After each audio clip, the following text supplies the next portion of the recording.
I call this meeting of the Conroe Independent School District Board of Trustees to order. Let the record show that a quorum of members is present, that this meeting has been duly called, and that notice of this meeting has been posted in accordance with the Texas Open Meetings Act, Texas Government Code, Chapter 551. The time is 6:02.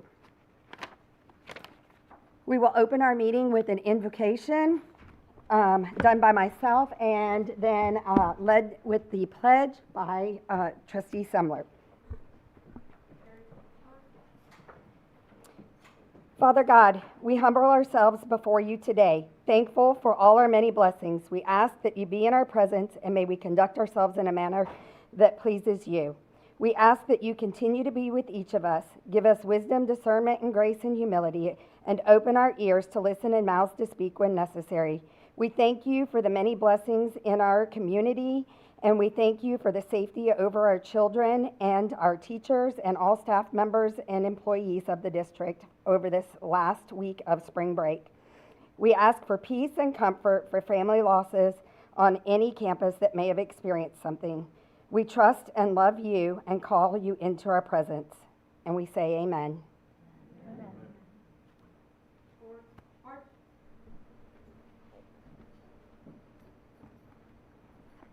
March time.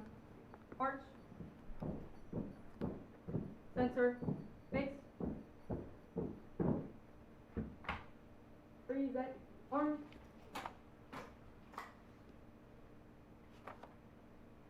We are honored to have the Conroe High School Army Junior ROTC Color Guard under the direction of Captain Kevin Williams present the colors for our pledges. Members of the Color Guard include Cadet Sergeant First Class Reeves, American flag, Cadet Sergeant Fairchild, Texas flag, Cadet Staff Sergeant Killian, right guard, Cadet Staff Sergeant Sarmiento, left guard. I pledge allegiance to the flag of the United States of America and to the republic for which it stands, one nation, under God, indivisible, with liberty and justice for all. Honor the Texas flag. I pledge allegiance to thee, Texas, one state under God, one and indivisible. Order. Arm. Harry. Color. Center. Face.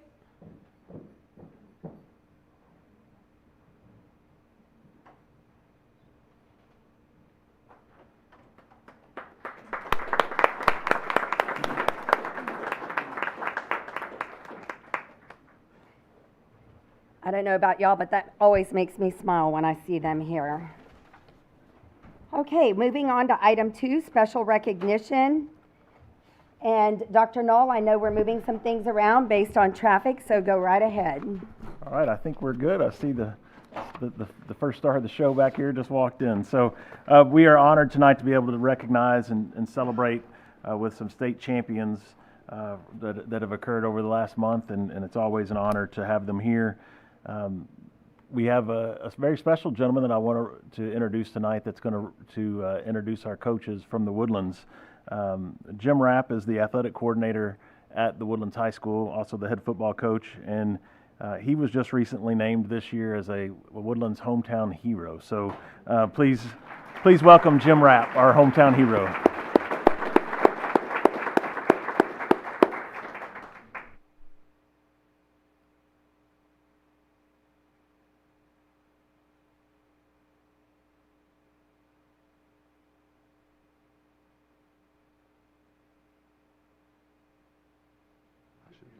Let me start over. All right. Good evening, President Oldenweller, esteemed members of the Board of Trustees, and Dr. Knoll. Thank you for taking the time to recognize our incredible swim and dive program today at the Woodlands High School. It's an honor to be here with such dedicated individuals who make our school community stronger. Thank you. Our swim and dive program continues to be one of the best in the state, and this recent state meet is a testament to the hard work and dedication and teamwork that our young athletes put in every single day. Their commitment to excellence has truly paid off. At this time, it's going to be my great pleasure to introduce someone who's been the cornerstone of our swim program success over the last 9 seasons, and that's Jeremy Wade, our head swim coach. His dedication, leadership, and unwavering commitment to our student athletes have helped guide them to excellence both in and out of the pool. Under his direction, our program has grown, and the results speak for themselves with multiple state championships and a culture of success that continues to thrive. Join me in welcoming Coach Jeremy Wade.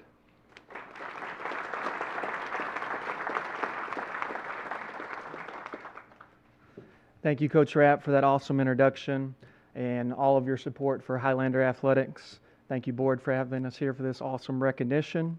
I want to start out by giving a few shout-outs. Our ladies at the natatorium and at the Woodlands High School main campus, our secretaries, Kim and Carlade, they do a phenomenal job and making sure all the I's are dotted, T's are crossed, taking care of the small things, the big things, and they do it in a very supportive way. Also like to thank our athletic director, Coach Ferris, all of our administration at the Woodlands High School, and the entire natatorium staff. So much goes into a successful swim and dive season, and they do it in a way that's second to none. They're awesome and very supportive. I have the pleasure of thanking and introducing Coach Witt. He is an incredible aquatics instructor. He always makes sure that CISD has the best opportunities to be successful. He does it in a very neutral way. We're so lucky to have him as an aquatics instructor, but we're also very lucky that he is also our district diving coach. And I don't know if we knew that going into hiring him, that he was going to wear both hats, but with him being a former Division I college diving coach, he brings a wealth of knowledge to all the divers in Conroe ISD, and we're very, very lucky to have him. The Highlander girls, they swept the medal stand first, second, third at both district and regionals. And so we sent 3 girl divers to the state meet, and at regionals, that's as many as you can send, and they all came from the Woodlands High School. At state, we had a freshman girl capture the silver medal right behind a sophomore state championship diver who you're about to be introduced to. At this time, I'd like to have Coach Witt, the State Diving Coach of the Year, talk about our state diving champion from the Woodlands High School. Coach Witt.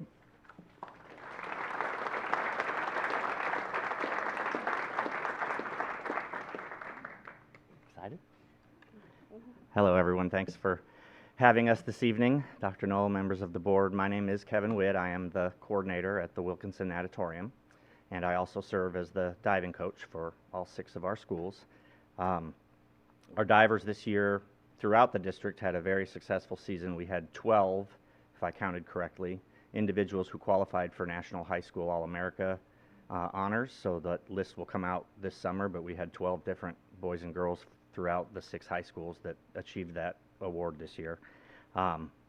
As Coach Wade said, we had 6 state qualifiers, 3 boys and 3 girls, which at each regional meet, that's the maximum. The top 3 get to advance to state, so all 6 of those came from CISD. All 6 of those kids finaled at the state championship meet, but 1 individual stood out, and her star shone a little brighter this season. Shannon Waldron is a sophomore currently at the Woodlands. She, as a freshman, was a National High School All-American. She had a little bit of a rough district meet last year, so her season ended a little early, but she came back this season with a different set of goals and determination. A lot of work went into what she was able to accomplish. She's like many other athletes in our district. She puts a lot of time into this sport. She gets up early, goes to school in the dark like a lot of students. She comes to the natatorium for her athletic period in the afternoon, spends about an hour and a half or 2 hours with us practicing, immediately leaves our practice and drives south to a dryland gym for her club team where she does some dryland training for an hour or so, hour and a half. Gets back in the car, drives back to the natatorium, practices another 2 hours in the water with her club team, and then sometime around, 7 or 8 o'clock, goes home, finds time to eat, study, do her homework, and go to sleep and get up and do it all over again. So she does that 5 days a week with meets in the evenings, often has meets on the weekends or training with her club, and not to mention any other activities or hobbies that she's interested in. So her family, they've put a lot of time into making sure that she's had these opportunities, and her dedication and hard work especially paid off this year. She was undefeated in all of her meets this year for the Woodlands, all the dual meets. She finished in first place. She was the TISCA Golf champion at a big meet before the holidays. She won the varsity District 13 championship and finished as an all-district performer. She won the Region 4 championships for 6A and was an all-regional performer, which that's the meet that qualifies you for state. And then we went to the state meet a few weeks ago at the University of Texas, where she won the 6A state title. It's an 11 dive competition. She, I think, was in second or third after the first round, but after that round, she moved into first place and never relinquished that spot. So she held off some pretty tough competition, including, as Coach Wade said, a freshman from our team who finished right behind her in second place. So we'd like to congratulate Shannon for all of her hard work and success that she's had this year. She should be on that All-America list again. She qualified for that like 4 different times this year. So we have to wait for the summer to come out for that. So thank you again for having us. And this is Shannon Waldron. You want to sing?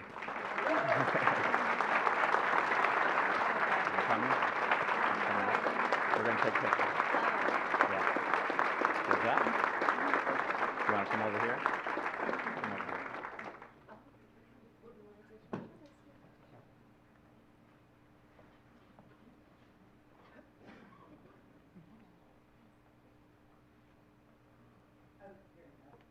Sorry, I changed things up when I said, since we have several, we were going to just do all the speech from the board at one time, and that threw that off.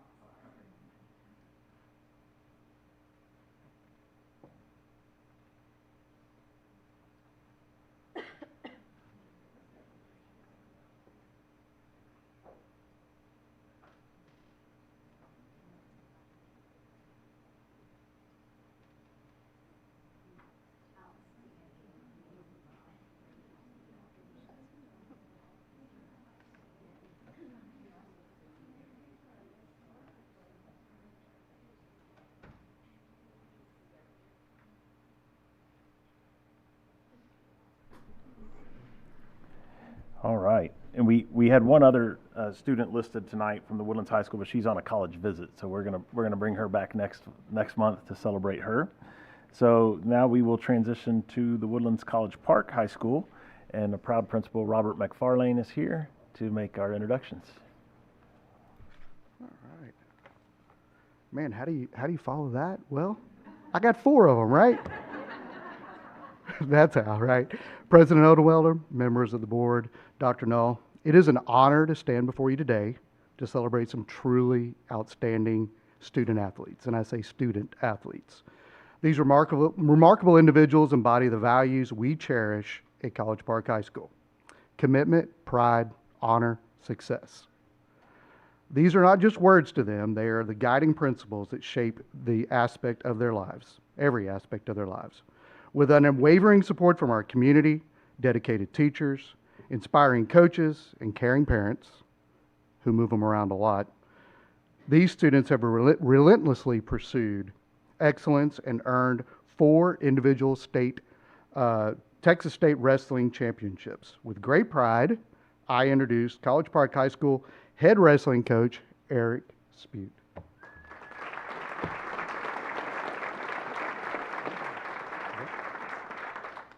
Hi, I want to thank you guys for having us here and recognizing our amazing athletes over here. First, I want to make sure I recognize a few people. First, I want to thank Mr. McFarland, Coach Coates, the entire administration at College Park. The amount of support they give us is phenomenal, and we couldn't do what we do without their support. So thank you guys. Also, I want to make sure I recognize my 2 assistant coaches, Coach Lindsey Spute and Kenneth Mark. Words don't describe the impact that they have on both of our programs and everything they do for our kids. I truly believe that I'm blessed with the 2 best assistant coaches in the state of Texas. So they're not here with us today, but want to make sure I recognize them. And then last, before I get into the kids here, I want to make sure I recognize the parents of our kids. We ask a lot of our wrestlers, of our athletes, and it's not only a big sacrifice for our kids, but it's a big sacrifice for the parents as well. And I truly believe that it's impossible to run a successful high school program in any sport without a great group of parents, there to support and there to back you up at home and just all the things that go into it. So just thank you guys. All four of these athletes are obviously they're great wrestlers. That's why they're here. But they're also amazing people. They're great leaders. All four of them, led our girls team to a second place state team finish at the state tournament. Our boys team was third as a team at the state tournament, and they had a major role in that. But they also are champions in the classroom, and I'll elaborate a little bit more on that when I bring them up individually. But like I said, it's a big commitment to be successful in any sport, and it just makes me really proud as a coach to see all four of them put just as much effort and time and sacrifice into the classroom as they do, or maybe more into the classroom as they do their wrestling. So with that being said, we're going to start off with Landry Von Gotten.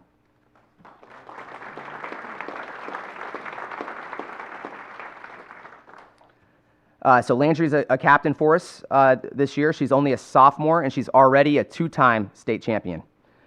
She went 38-1 this year on her way to win her second state championship, and her only loss was to the number 3 ranked girl in the country at a tournament we went to in Kansas City, a very tough tournament. She lost her in the finals in overtime, and I think she would agree with me. She probably should have won that match. Landry was also a national champion at the preseason national championships in Des Moines, Iowa back in October, and she's currently ranked 7th in the nation in her weight class, and again, only a sophomore. So pretty incredible. She also excels in the classroom. She currently holds a 3.95 GPA. She's been nothing but a leader since she stepped foot in our program. She's consistently, day in and day out, raised the bar, obviously for our girls team, but even for our boys. And so the impact she's had on our program is phenomenal. She has the opportunity to become our school's first ever 4-time state champion, which is something pretty cool for her to work for and strive for. So really excited to see what the future holds for Landry. Glad that we get her for another 2 years, and just very proud of her.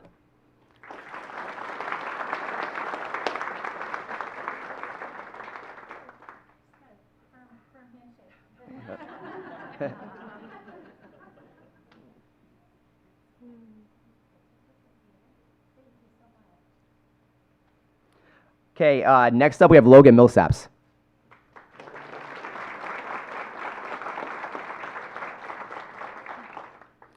So Logan's also a team captain for our boys team. He's only a junior. He's already had a very successful career for us at College Park. He's a 3-time state placer, which means you place in the top 6 at the state tournament in your individual weight class. He was 4th in the state tournament both his freshman and sophomore years, and he became a state champion this year at 150 pounds. Logan racked up 45 wins this season and has accumulated 104 victories over his high school career. He's well on his way to being one of the best wrestlers we've ever had come through our program. He also performs extremely well in the classroom. He's got a 4.2 weighted GPA. He's a kid that we can always count on to do the right things and lead by example, whether we're watching or not, or he's at school, at home. We know he's doing the right things. We know he's working hard. He and Caillou, who I'm going to talk about here in a little bit, they are always the first ones in the practice room. They're there 15, 20, 30 minutes early sometimes, drilling, working together, fixing things, getting better, helping each other out, and really just setting that example for our younger kids of what hard work and sacrifice looks like. And to win his state championship, he had to wrestle in the finals, the defending freestyle national champion. And he won in overtime. It was a very close match, and I truly think that little bit of sacrifice that he made all season long, is really kind of what put him over the edge there. So, really proud of Logan. I'm really excited to see what the next year holds for him and beyond. So, good job, Logan. Good job, buddy.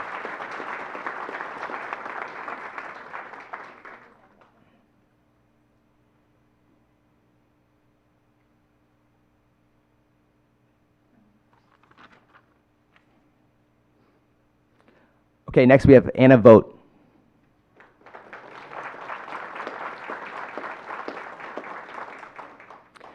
So Anna is a senior. She's also a team captain for our girls program. She is a 4-time state placer and is now a 2-time state champion. She was 4th in the state her freshman year, 1st her sophomore year, 2nd her junior year, and won the state championships again this year as a senior. She is currently ranked 13th in the nation at her weight class. She is an 8-time USA Wrestling All-American. She's signed to wrestle collegiately next year for Oklahoma City University and wants to pursue a degree in nursing. She's also great in the classroom. She holds a 3.5 GPA. She's leaving a huge impact on our girls program. She's set the bar high. She probably is one of the, if not the most decorated girls wrestler that's come through our program. And so, just we're really going to miss her. Can't wait to see what the future holds for her. We just couldn't be more proud of Anna. Great job.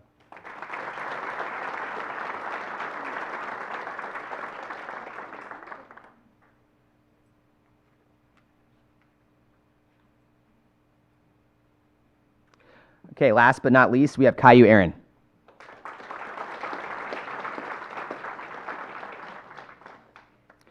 Okay, Caillou is a senior, and he's been a team captain the past 3 seasons for us at College Park. He is the most decorated, to this point, boy wrestler we've ever had come through our program. He's accumulated 149 wins over his career with only 4 losses. I'm going to read some of his accolades here. He's a 3-time state finalist. He's a 2-time state champion. He's a 5-time All-American. He's a USA preseason national champion. He's a 2-time National High School Coaches Association national finalist. He also has dual citizenship with the country of Brazil. So he went this past April to Brazil and competed in their national championships and won the national title there, which qualified him for the Pan American Championships in Peru. So he and I went to Peru this summer, and he brought home a bronze medal at the Pan American Championships, which qualified him for the World Championships out in Spain. So we went to Spain back in September, where he finished 7th at the World Championships there. Yeah.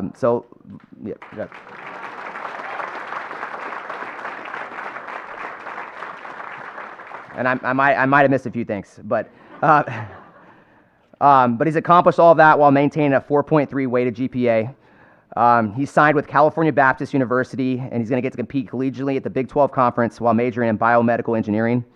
He truly embodies everything our program represents on and off the mat. He's just an overall great person. We couldn't have asked for a better leader in our program. Very excited to see everything he's going to accomplish in the future on and off the mat. Couldn't be more proud of Caillou.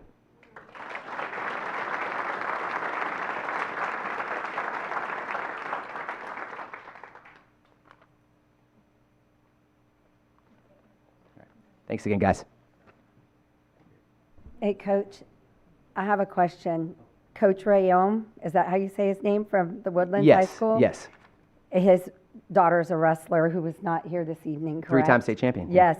And I bet, what weight class does that take away from College Park? Because she is amazing. Yeah, she's amazing. 114, I believe, is where she was at. So talk about a competition. Yeah. Our 2 schools in the Woodlands competing against each other with stellar athletes. It's awesome. amazing. She's great. She's awesome. Yep. Is Shannon still here from the Woodlands, or did she leave? Okay. All right. Well, it sounds like she left. We wanted to be able to honor all of our tremendous athletes here tonight together. In an effort of time, we wanted to be able to consolidate this and make sure that we honor you all. You guys, we are just beyond proud of you. And I know some of you, this isn't the first time we've seen you here at our board meetings. So to be able to have this accomplishment over and over and over again is just over the top, you guys. Your level of commitment is just, like you guys could hear tonight, the GPAs, the level of commitment, the time that they're putting in, not only as students, but also their parents. And I know that I've seen some parents out today because I see their phones up and I can see that proud parent look. So could you give the parents a round of applause? Let's see over there.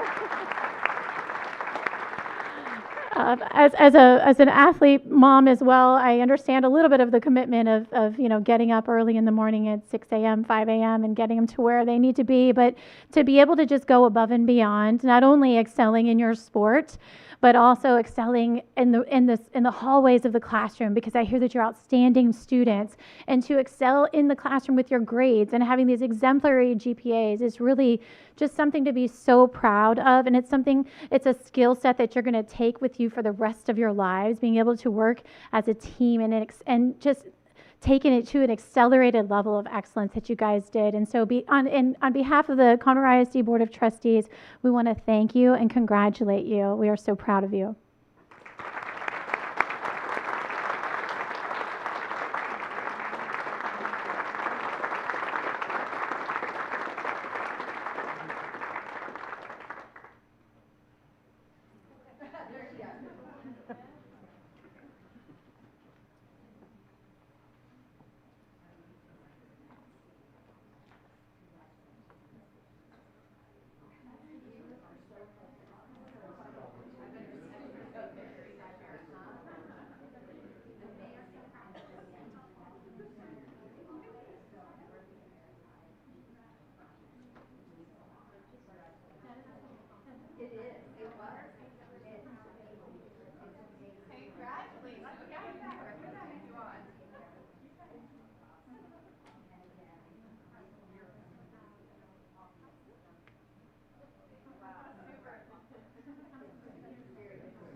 Okay, we're on to public participation. During this portion of the meeting, patrons who have signed up in advance may address the board in accordance with the Texas Open Meetings Act, Texas Government Code, Chapter 551, and Board Policy BED. For comments regarding an issue on tonight's posted agenda, the board will defer its discussion of the issue until the item is reached on the agenda. For comments related to an issue that is not on the board's posted agenda, the board cannot deliberate or make a decision relating to that issue. We also ask that speakers address their comments to the board and not the audience.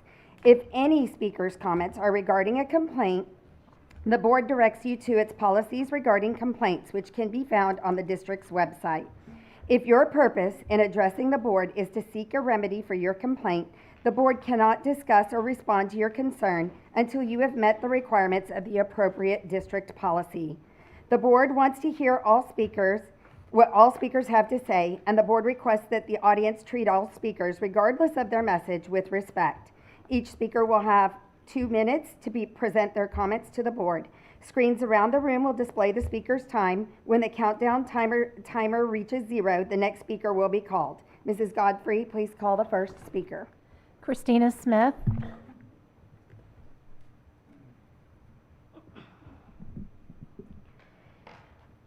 I'm a mom to 4 Conroe ISD special students who receive special education instruction at their schools. All my kids are dyslexic. My concern with the Bluebonnet curriculum that y'all voted in at the last meeting is the lack of small group instruction time given in the lessons. Research has shown our special education students need that to be successful. Small group instruction has been crucial to my children's success. I've spent time looking over the online curriculum that is available to the public, and what I've found is that, in my opinion, the learning material doesn't seem to really be grade level appropriate. As a mom to students who struggle to read as well as comprehend what they're reading at the grade level appropriate material, this is another concerning part of the Bluebonnet curriculum for me. I spent countless hours in IEP meetings making sure my children can be successful in schools. I've watched amazing teachers in this district pour into my students' education, going above and beyond. We really have some of the greatest educators in our district. Tonight, I'm a voice for them as well as my children. As a board, you were elected by this community, and we need a clear understanding that all of our children's learning needs will be met without putting more strain on the educators who have to adapt this material and had no say in approving this. We got no teacher feedback about the curriculum that they have to put into action and make work for all students with all different learning abilities. As a mom, I can't silently sit back and let my children's education be an unproven pilot program. Thank you. Melissa Martin.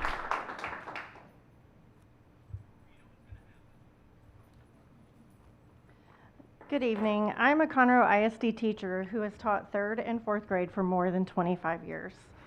In the Bluebonnet Learning Curriculum in the 4th grade unit titled Innovations in Industry and Energy unit, there is a writing prompt that I would like to share with you. Texas benefits from a diversified energy industry that harnesses the potential of its variety of natural resources. Argue which of those factors is more important to the diversity of the Texas energy industry: the variety of natural resources Texas has available, or innovating to harness the potential of those resources. How many 4th graders will successfully respond to this prompt? 0, because the topic and vocabulary are not grade level appropriate. The 3rd unit of the 4th grade Bluebonnet Learning Curriculum uses a book titled Letters from Heaven. A young girl loses her grandmother and begins receiving letters that she believes are from heaven. How many students should be forced to read a book with a religious slant? 0. How many teachers should be required to teach a book with a religious slant? 0. How many Conroe IS teachers did you allow to give feedback on the Bluebonnet Learning Curriculum before you rushed to choose it? 0. Because you thought it would be, quote, redundant to listen to the experts in the room. I was told by Ms. Bowman in an email that, quote, the time is now, end quote, to select a new curriculum, even though a process had already been established to allow teachers to view the curriculum choices and give feedback. You showed with your actions that you care 0 about truly listening to and representing the teachers in Conroe ISD. You have made an awful and damaging choice in choosing Bluebonnet Learning.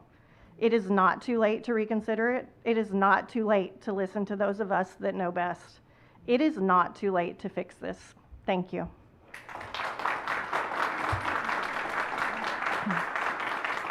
Jeff Zedler.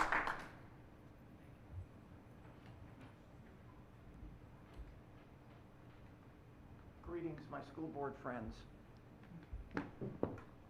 I'm always happy that I promise. I promise that tonight. You know, one of the great mysteries of our time is that no one has yet discovered how many genders there are. And yet archaeologists and scientists have searched for centuries. It's kind of like searching for Bigfoot. Luckily, we have a name for this. We call it mental illness. Tonight, I come as a warning from LA and California because of the destruction of children at the hands of the left-wing gender identity cult isn't topical, then when will it be? Gender dysphoria is up 4,000%. How does that happen? By accident? Hardly. Extremist critics say it's rare. Well, so is a brain tumor. The Marxist-loving trans cult has a great disguise going called love for the kids, but in reality, it's child abuse. This is the religion. This is the actual indoctrination that so many come up here and conveniently leave out. Fortunately, HB 2258, new legislation by Rep. Steve Toth, will prevent kids from being harmed by social transitioning and other left-wing pseudoscience. Gender affirming is in reality the exact opposite. It's gender denying. No amount of makeup or new pronouns will alter your DNA, but this is how they do it, through the manipulation of language. Why do you think so many kids have learned to hate their families, hate their country, hate even themselves over the years? Another coincidence? You may not like the Bluebonnet program, but does it promote drag queens twerking for kindergartners? Members of the board, Superintendent Null, I ask you, when is this subject matter relevant to the agenda? Because I can promise when it is, it will be too late. Thank you. Destiny Milton.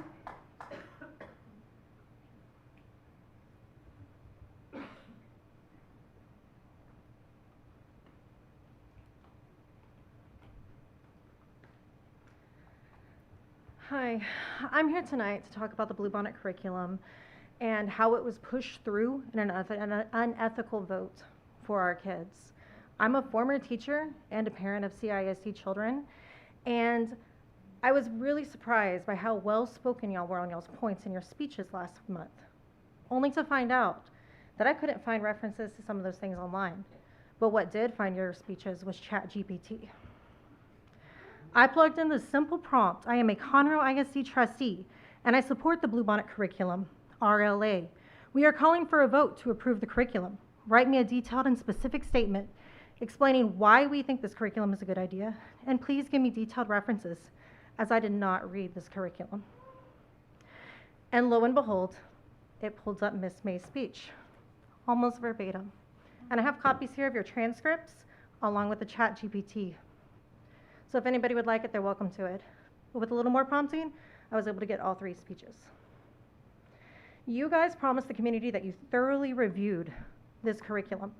You took our teachers, you put them to the side saying their voice was redundant, but yet you didn't even do your own homework. If you would have, our teachers have already been speaking out to y'all, saying that it disregards best practices, asking a kindergartner to sit for 30 minutes of sit and get instruction. I didn't ask that of my high schoolers. It also has improper reading topics, not just biblical, you can have your opinion about that, but asking a 5th grader to read passages from Don Quixote, which is a high school level reading material, nobody will be successful at that. You're setting our kids up for failure. And then on top of that, the poorly written prompt, I read it. My husband and I both read it 4 times because it's easier to hear it than it is to read it. You guys passed a vote that you shouldn't have. And as you said last board meeting, it takes a big man, Dr. Knoll, I think they were referencing you, to admit when you're wrong. Lead by example. Recall your vote. Lorraine Rice. Lorraine Rice. Kimberly Kepler.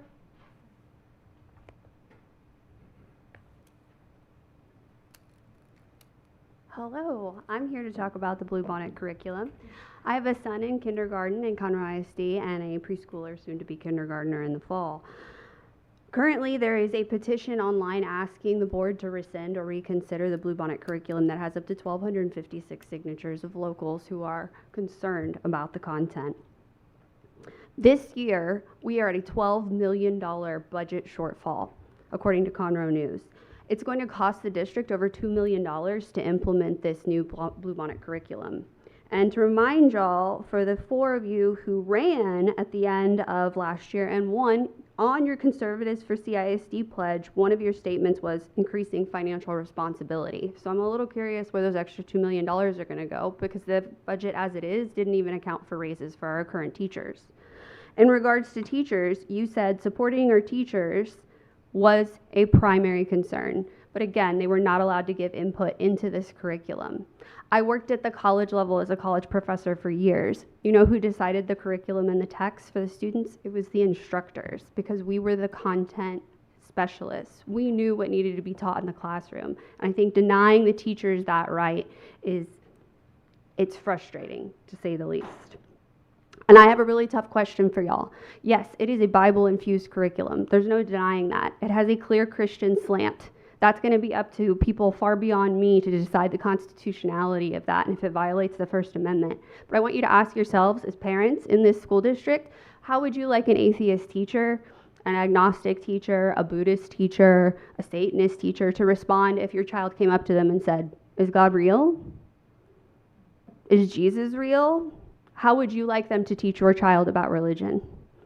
This is opening up a can of worms on topics that are well beyond the spectrum of understanding for kindergartners, just to start with. My time is up. Thank you. Michelle Knuckles.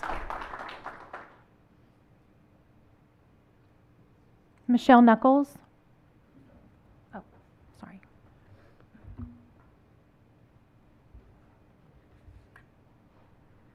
The following is from Queerfully and Wonderfully Made, found at Grand Oaks and Oak Ridge High Schools. Quote, "Let's talk about some potential benefits of using porn. Yes, there are real benefits to porn for mature queer teenagers, no matter what your pastors or parents might say. Finally, you can watch porn with your partner, which can open up new conversations about sex and pleasure, stimulate our natural arousal systems, or it could just be a silly and fun thing to experience together. What's a queer sex shop? Yes, they have sex toys. They can provide classes, fashion, books, lubrication, and sexual intimacy merchandise, as well as opportunities for shame-free conversation.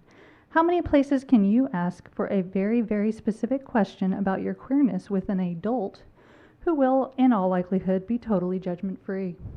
End quote.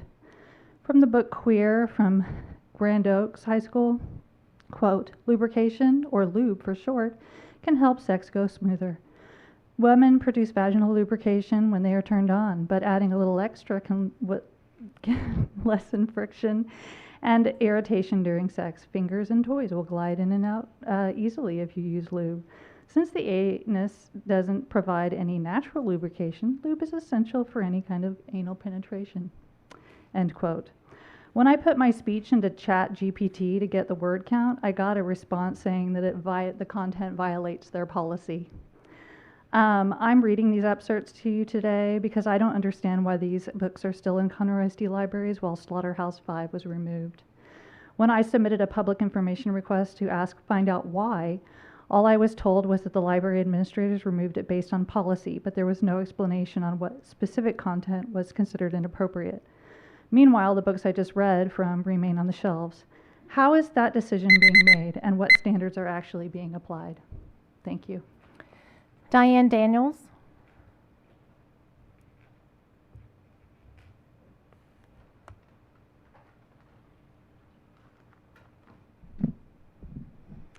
Do we really have a conservative board? Last month, the board voted on accepting the Bluebonnet curriculum. The curriculum was not put forward to the teachers to get their input. When looking into the vocabulary of this program, the vocabulary is inappropriate for the ages it is being taught in. I gave examples of this last month. Instead, the majority of the board read and trusted talking points to defend their votes of yes and bring the program to our children. It was also stated that they needed to pass it now in order to have the materials for the 25-26 year. This program is not appropriate and is considered indoctrination of our children, similar to the inappropriate books at the Conroe ISD libraries and the girls' swim team swimsuits. These issues are common sense and should be an easy decision in doing what is right for our children. I would like to thank Marianne Horton and Melissa Selmner for their common sense decision to vote no for this program. Thank you very much, ladies. They stated they wanted feedback from the teachers. This is a reasonable and common sense request, and the decision in choosing the program for our children. Some of the other board members just keyed in on the materials of the timing for the 25-26 year. This is not an adequate reason for pushing the Bluebonnet curriculum through regardless of content. Remind me of the basics Pelosi. We need to pass it to see what's in it. You didn't research it.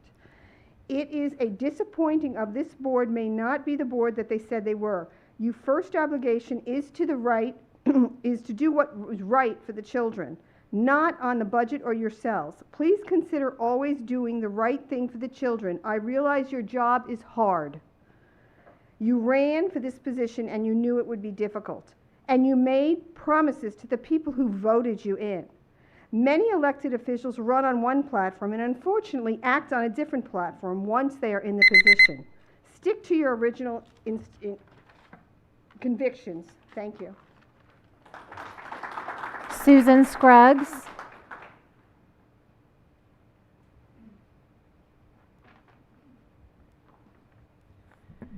Good evening, trustees and Dr. Knoll. I too want to talk about the meeting last month. I was very disappointed to see that a committee for teachers to analyze and look at the Bluebonnet curriculum was shut down and their input was disregarded by 5 of you. 2 of you abstained, and I appreciate that. The Bluebonnet curriculum is not high quality, which is what I said last month. It is laced with critical race theory, social emotional learning, diversity, equity, and inclusion. And like it's already been said, it's not age appropriate. The subject matter, the vocabulary is not age appropriate. I would like to remind you that the State Board of Education, when they voted on the curriculum, 7 members of the state board voted against Bluebonnet curriculum.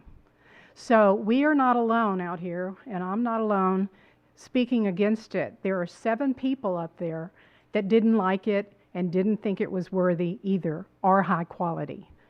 So I'm just wondering who's influencing you? Where is this coming from? Why did you rush into it? Why did you have to rush into a curriculum that is going to impact the children for years and spend money on that? Why didn't you do a thorough analysis?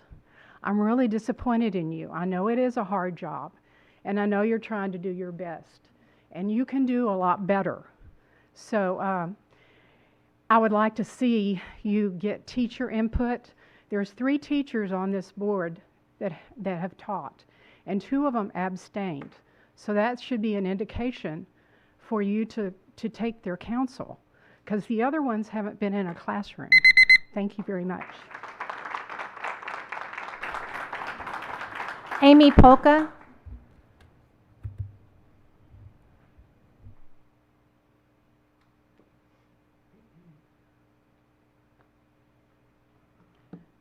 Good evening. Why I am opposed to the Bluebonnet curriculum as a parent and a teacher in Conroe ISD. Many teachers, as well as myself, were selected to be on a committee to preview and give feedback on the reading curriculum. We were told there were 2 to choose from, Bluebonnet and Savas. Before that committee met, a line item was hastily added to the agenda only a few days before the February board meeting. It is insulting to make this committee and then decide days before what is best for our children without a single iota of our amazing teachers' input or feedback. Most importantly, it's not what's best for kids. Our district has always prided itself on doing what is best for kids. I teach language arts. I have a 5th grader. I have the unique honor of teaching my very own struggling reader. Let me tell you why students grow levels in reading. It's very simple. You give them time to read. Anything that is to be done well requires practice to do so. Soccer, baseball, football, lacrosse, hockey, music, band, orchestra, art, math, science, and so many more. Reading is no different. You also give them phonics and help them with editing and revising, all of which are lacking in your newly adopted resource. The other problems that arise are the time allotted for the lessons. We can barely get through a 10 to 12 minute lesson without interruptions as it is now. It's unrealistic to expect that children can sit still for a 40-minute lesson without breaks. Finally, religion should not be taught in schools. There has been a clear separation of church and state for many years, and for valid reasons. Can you imagine all the phone calls that we'll be getting when we have to teach stories from the Bible but not for other religions' literature? School is not the place for that. With such a diverse population, I'm surprised that this did not occur to you all. In a day and age of technology and research proven to be true, this curriculum sets us back. It's almost like we were all being set up to fail, and that is just unacceptable. Please understand that I come from a place of deep care and adoration for our children, not just certain ones, but all of them. In our district, all means all. That's it.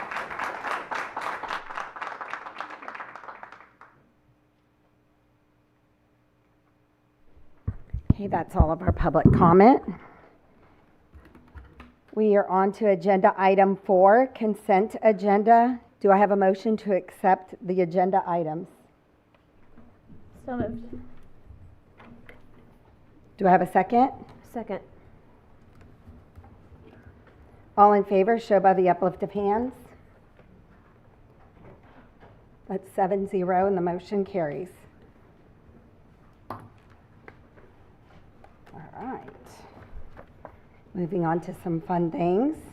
Agenda item 5, human resources. Name the principal for Bush Elementary. All right. Dr. Knoll? It is that time of year again where we will once again have an opportunity to name our new leaders for next school year. It's very important this time of year, especially at this meeting, because we will have these new principals named prior to our job fair, which will be great. They'll be representing their new schools at the job fair here in just 10, 11, 12 days, something like that. So it's coming up very, very shortly.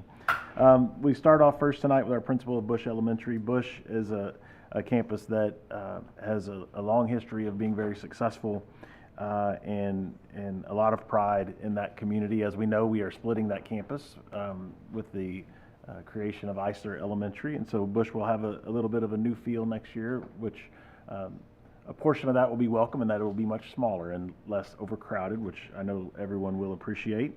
But we were looking for really a veteran educator, somebody that has been an instructional leader and a leader in Conroe ISD for many years, having served in multiple campuses and leadership roles in the Woodlands, and currently serving as an assistant principal there at Bush. And so I'm proud to make the recommendation of Ms. Sarah Howard to be our next principal at Bush Elementary. Any discussion? Do I have a motion to accept the recommendation for the elementary principal for Bush? Motion to accept. Okay. Do I have a second? Second. All in favor, show by the uplift of hands. Motion carries 7-0.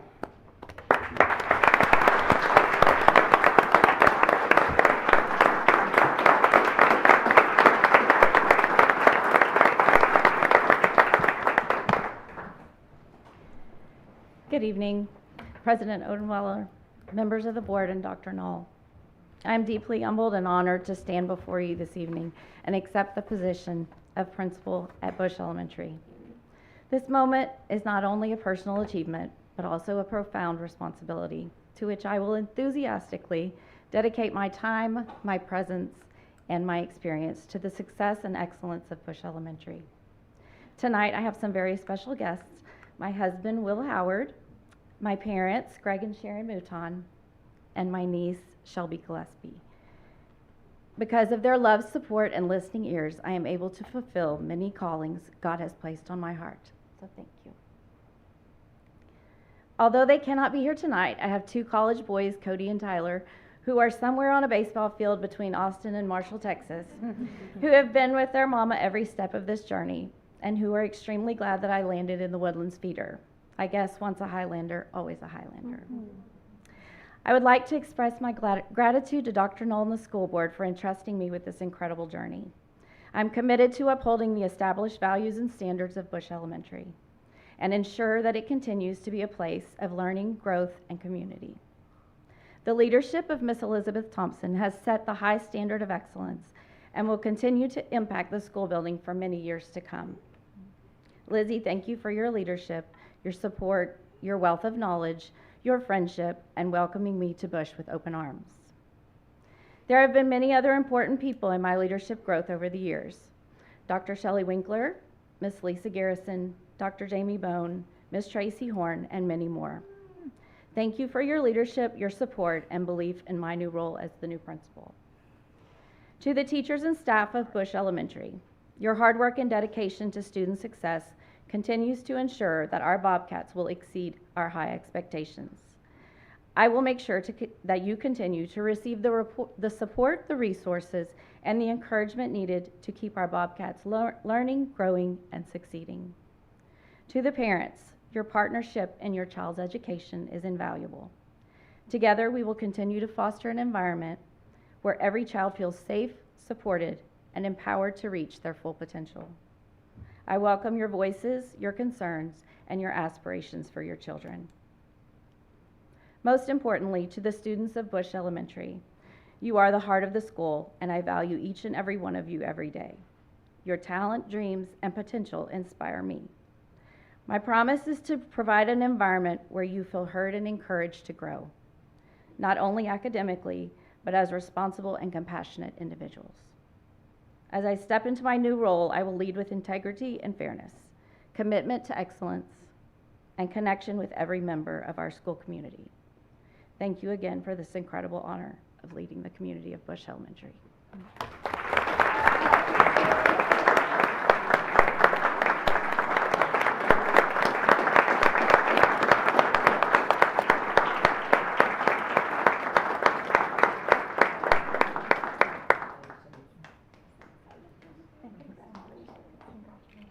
Congratulations.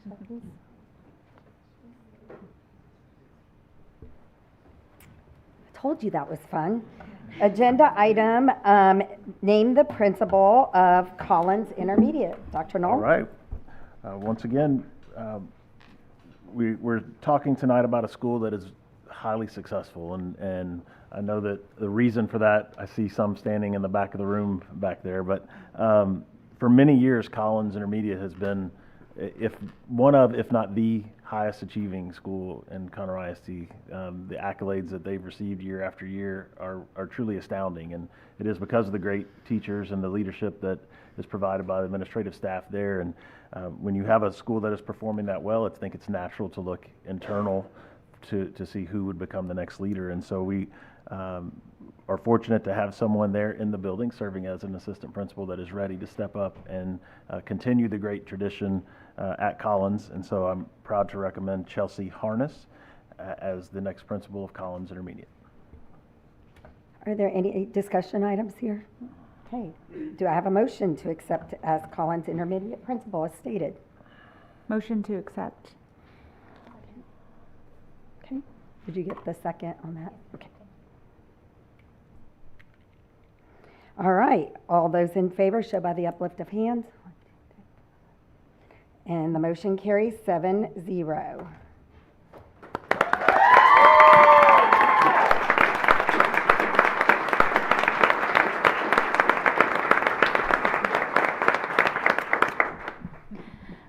President Odenweller, members of the board, and Dr. Knoll, I'm a little tall, there we go.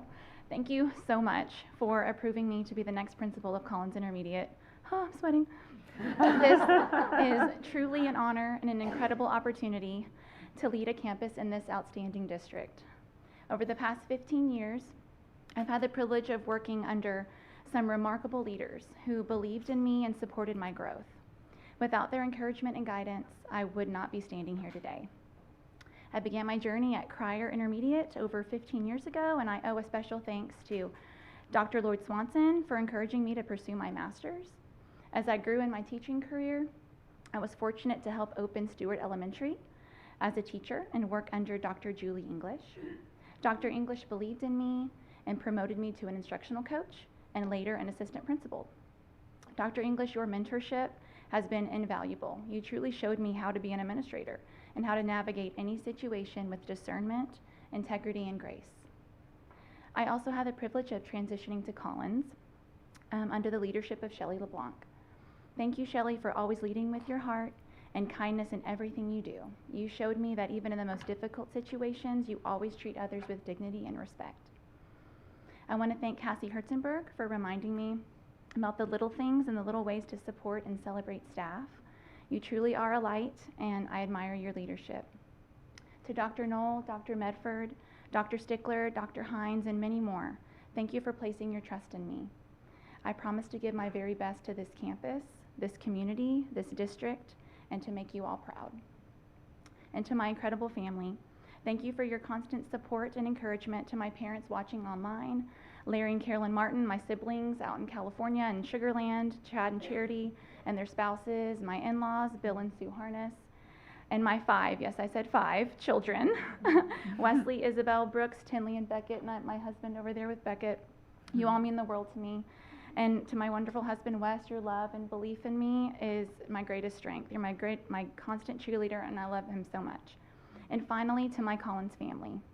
I am thrilled and honored to have the opportunity to lead this wonderful campus, and I cannot wait to continue the great work and success that Collins has had over the years.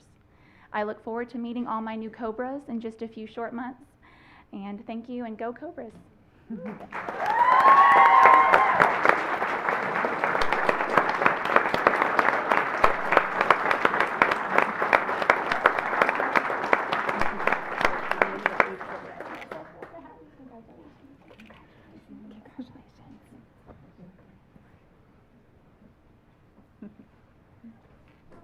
Just keeps getting better.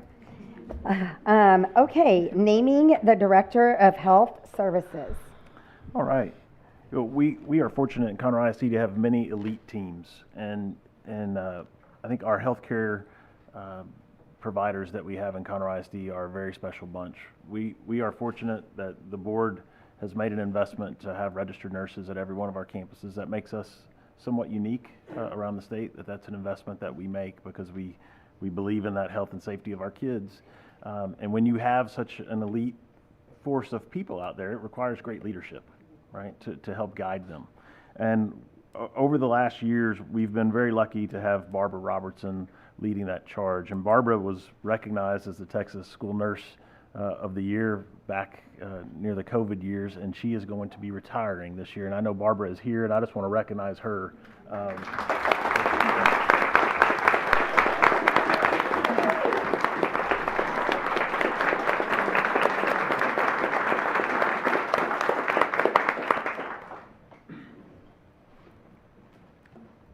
So the role of the school nurse has always been a difficult role, and in many parts of our community, especially our more rural parts of the community, our school nurses are really the chief medical provider for a community. You know, they are the expert that the parents trust and count on, and never before, COVID pushed our school nurses to the forefront, and it required great leadership, and Barbara provided that. But I think Barbara would be the first person to tell you that she did not provide that level of leadership alone.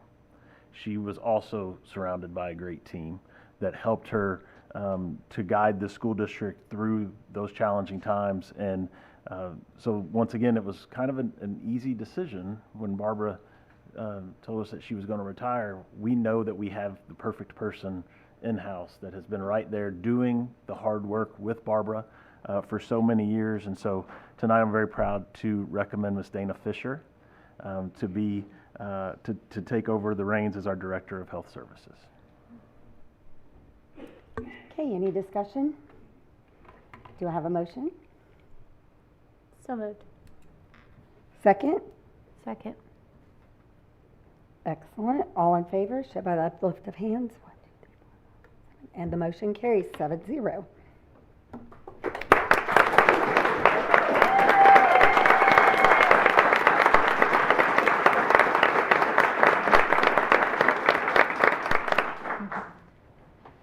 Good evening, President Odenweller, members of the Board of Trustees, and Dr. Knoll.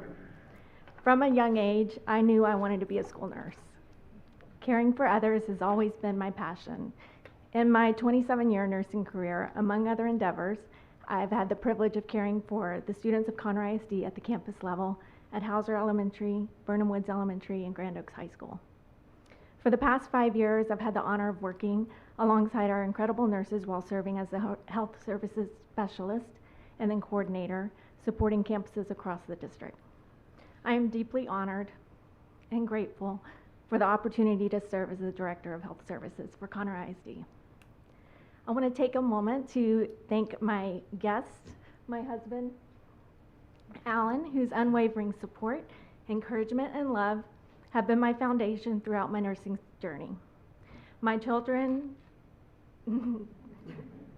Tristan, Cassidy, Mackenzie, and Grayson, you inspire me daily, and you reinforce my commitment to ensuring that every student in Conroe ISD receives the best possible care from their school nurse.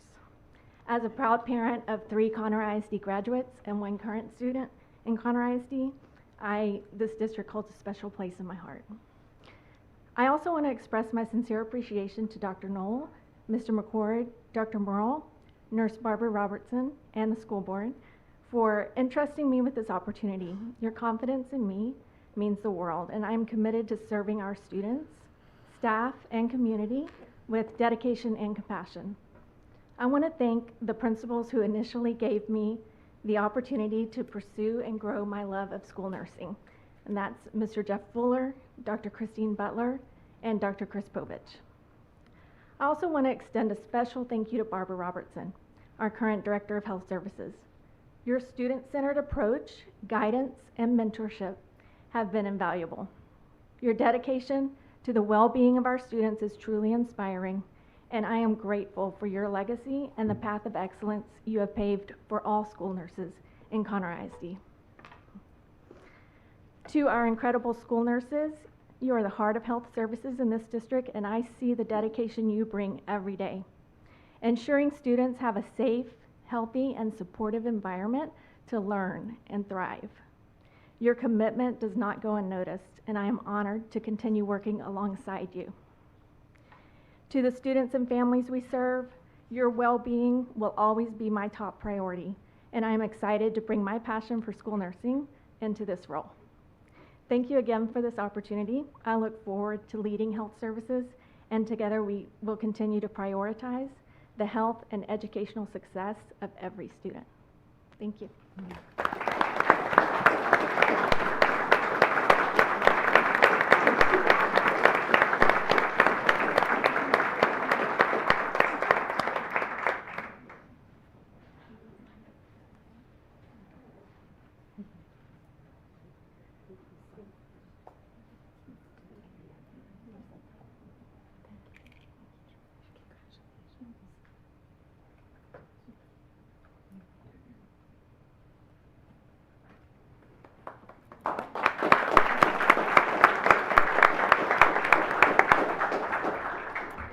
Okay, moving right along to item 6, teaching and learning. Consider and approve the Northwest Evaluation Association measures of academic progress, growth, and reading fluency assessment suite. All right, Dr. Medford's going to come up, but I want to mention to all our honorees tonight, this is an appropriate time for you to go celebrate. Oh, yes. You're welcome to stay, but I'm sure this is an opportunity for you.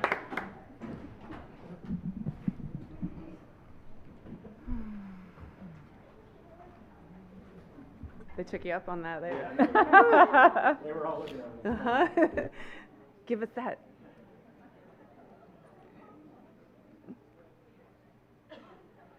All right, President Miller, members of the board, Dr. Knoll, thank you for having me here this evening. I'm here to recommend the latest. Oh, so fun. I know they are. Some of them might be. Those are a few teachers might be cheering for me in a second. We'll see. I'm here proud to recommend the latest 2 acronyms for the Conroe Independent School District, the NWEA MAP, right? So we've been working for the past 18 months. Major shout out to Dr. Upshaw, Mr. Fuller, Dr. Winkler, and Melinda Stewart, who've really worked, and Wendy Tisdale, who've really worked the past 18 months to learn as much as they can about this assessment suite, leading our campuses through the pilot and getting us here today. I know we talked about it a lot in our January workshop. We've shared a lot of information back and forth. We've had a lot of great conversations via email and through the phone.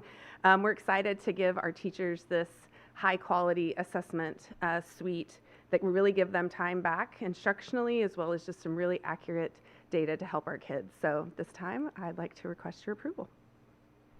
Okay, do we have any discussion? We've had quite a lot of discussion, just so everyone's aware. Thank you for answering all of our questions and talking about it in January as well. So thank you. Absolutely. I have a question. So in our emails back and forth, that you said that this will replace some of the testing, but it would not replace the summative testing, the quarterly summative. This would be in addition to that? So they're really 2 different things. So what this is replacing is like the screeners, all of those types of assessment, as well as the interim / release star, beginning of the year assessment, middle of the year assessment. Quarterly assessments are really something different that measures how we're doing with curriculum checkpoints. This is measuring our students' progress and growth. So really looking at 2 different things. Curriculum specific, what did we teach this 9 weeks, and how are kids progressing? It's more diagnostic, allowing us to see the highest achieving kids. This is that 1 or 2 specific things they need, and then the kids that are growing, what is that one main thing we can point on? So really we're looking at 2 different things. Well, and I know we talked about some data that you said you were going to present here today. I don't have data to present here today. We can share anybody that wants to look. We can. It's really extensive. It would be a lot to share as far as specific data to look at because of the way it looks at it. The diagnostic looks by classroom, by campus. So we can look through that if any of you would like. We can set that up with our assessment team. But we're into that almost end of the year with our first group. They finished their. When did they start it? This year. We had 6 campuses. And I guess from the emails, the goal is to kind of increase and improve STAR scores, but they haven't taken a STAR yet, right? They have not. I would say that the STAR part of this is really secondary to looking at how students are growing and achieving as a reader and as a mathematician and their science knowledge, and really able to look at the kid as a whole picture over the skill-based side of it, if that makes sense. Like, what do they need? You can really look at it phonetically, like what specific intervention do they need to progress with phonics? What specific skill do they need to progress with their reading level? Really looking at it, STAR would be the secondary part. It is really predictable. That's one thing that's really positive for us with TIA. We feel like this will increase our correlation, right, and that predictability with STAR that we started to not see with interims as well. But really the idea is, what does that student need to continue to grow and move forward? I think that's... So they would continue taking the benchmark too? There are no benchmarks. We don't have benchmarks anymore. We have quarterly assessments, and then this year we gave the release STAR the instead release of the STAR. interim. So there will be the quarterly assessments, the release STAR. I know that you said that this is an estimated 45-minute test. I did speak with some teachers that were part of the pilot program that said that students are allowed to have all day. So if we're giving it 3 times a year, I'm concerned about the instruction time loss doing that. So a couple things just to clarify, for especially for the teachers that are listening. So we will not still have interim or STAR released. This will replace that assessment. That's my question. Okay, so this will be the BOI assessments that they're used to giving. There's an exception of one kinder screener that we still have to give M-class for because the MAP isn't on the state list for that one assessment. Other than that, it'll replace all the M-class assessments, the reading level assessments, it's the replacing the screeners. STAR released, but it's not. STAR released. But this is not indicative for the STAR, you said. It will, right? yes, it is very predictable for STAR. I thought you said it wasn't for STAR. It is. This is It is used for STAR. I was saying to me, I see that as the secondary piece that it provides. It's really great, and we're excited about that. But the biggest piece is the first part, what I would call the where it tells us about what the kid needs, right? That individual diagnostic, and then it also does that. It's just not the main reason why we love it. It's one of the reasons, but I just wanted to make sure that was clear. I just have some concern about adding additional tests, especially ones that could take up to an entire day for a student. That's just a concern of mine. If I can clarify that, it should not take an entire day. That was one of the things. It's one of the reasons why we pilot it. So, because we learn from it, and then we can make sure as we... So there will be a time limit on it? They recommend about 45 minutes. What's hard for our teachers and our students, and this is what we've learned, right, through this process, is we have to do a little bit of a better job of communicating to our teachers how this test is different. And because it's a diagnostic test, Mark Smith gave a great example the other day that I could take 2 hours on it, and if I'm going to be in about the 50th percentile, I'm going to be in the 50th percentile. If I take about a half hour, I'm still going to be about in the 50th percentile. So if they keep taking it and sitting there, but we've kind of trained them to do that, right, with STAR. Well, I did hear assessment. that some kids will rush through, they'll finish in 10 minutes, and some kids will take an entire day.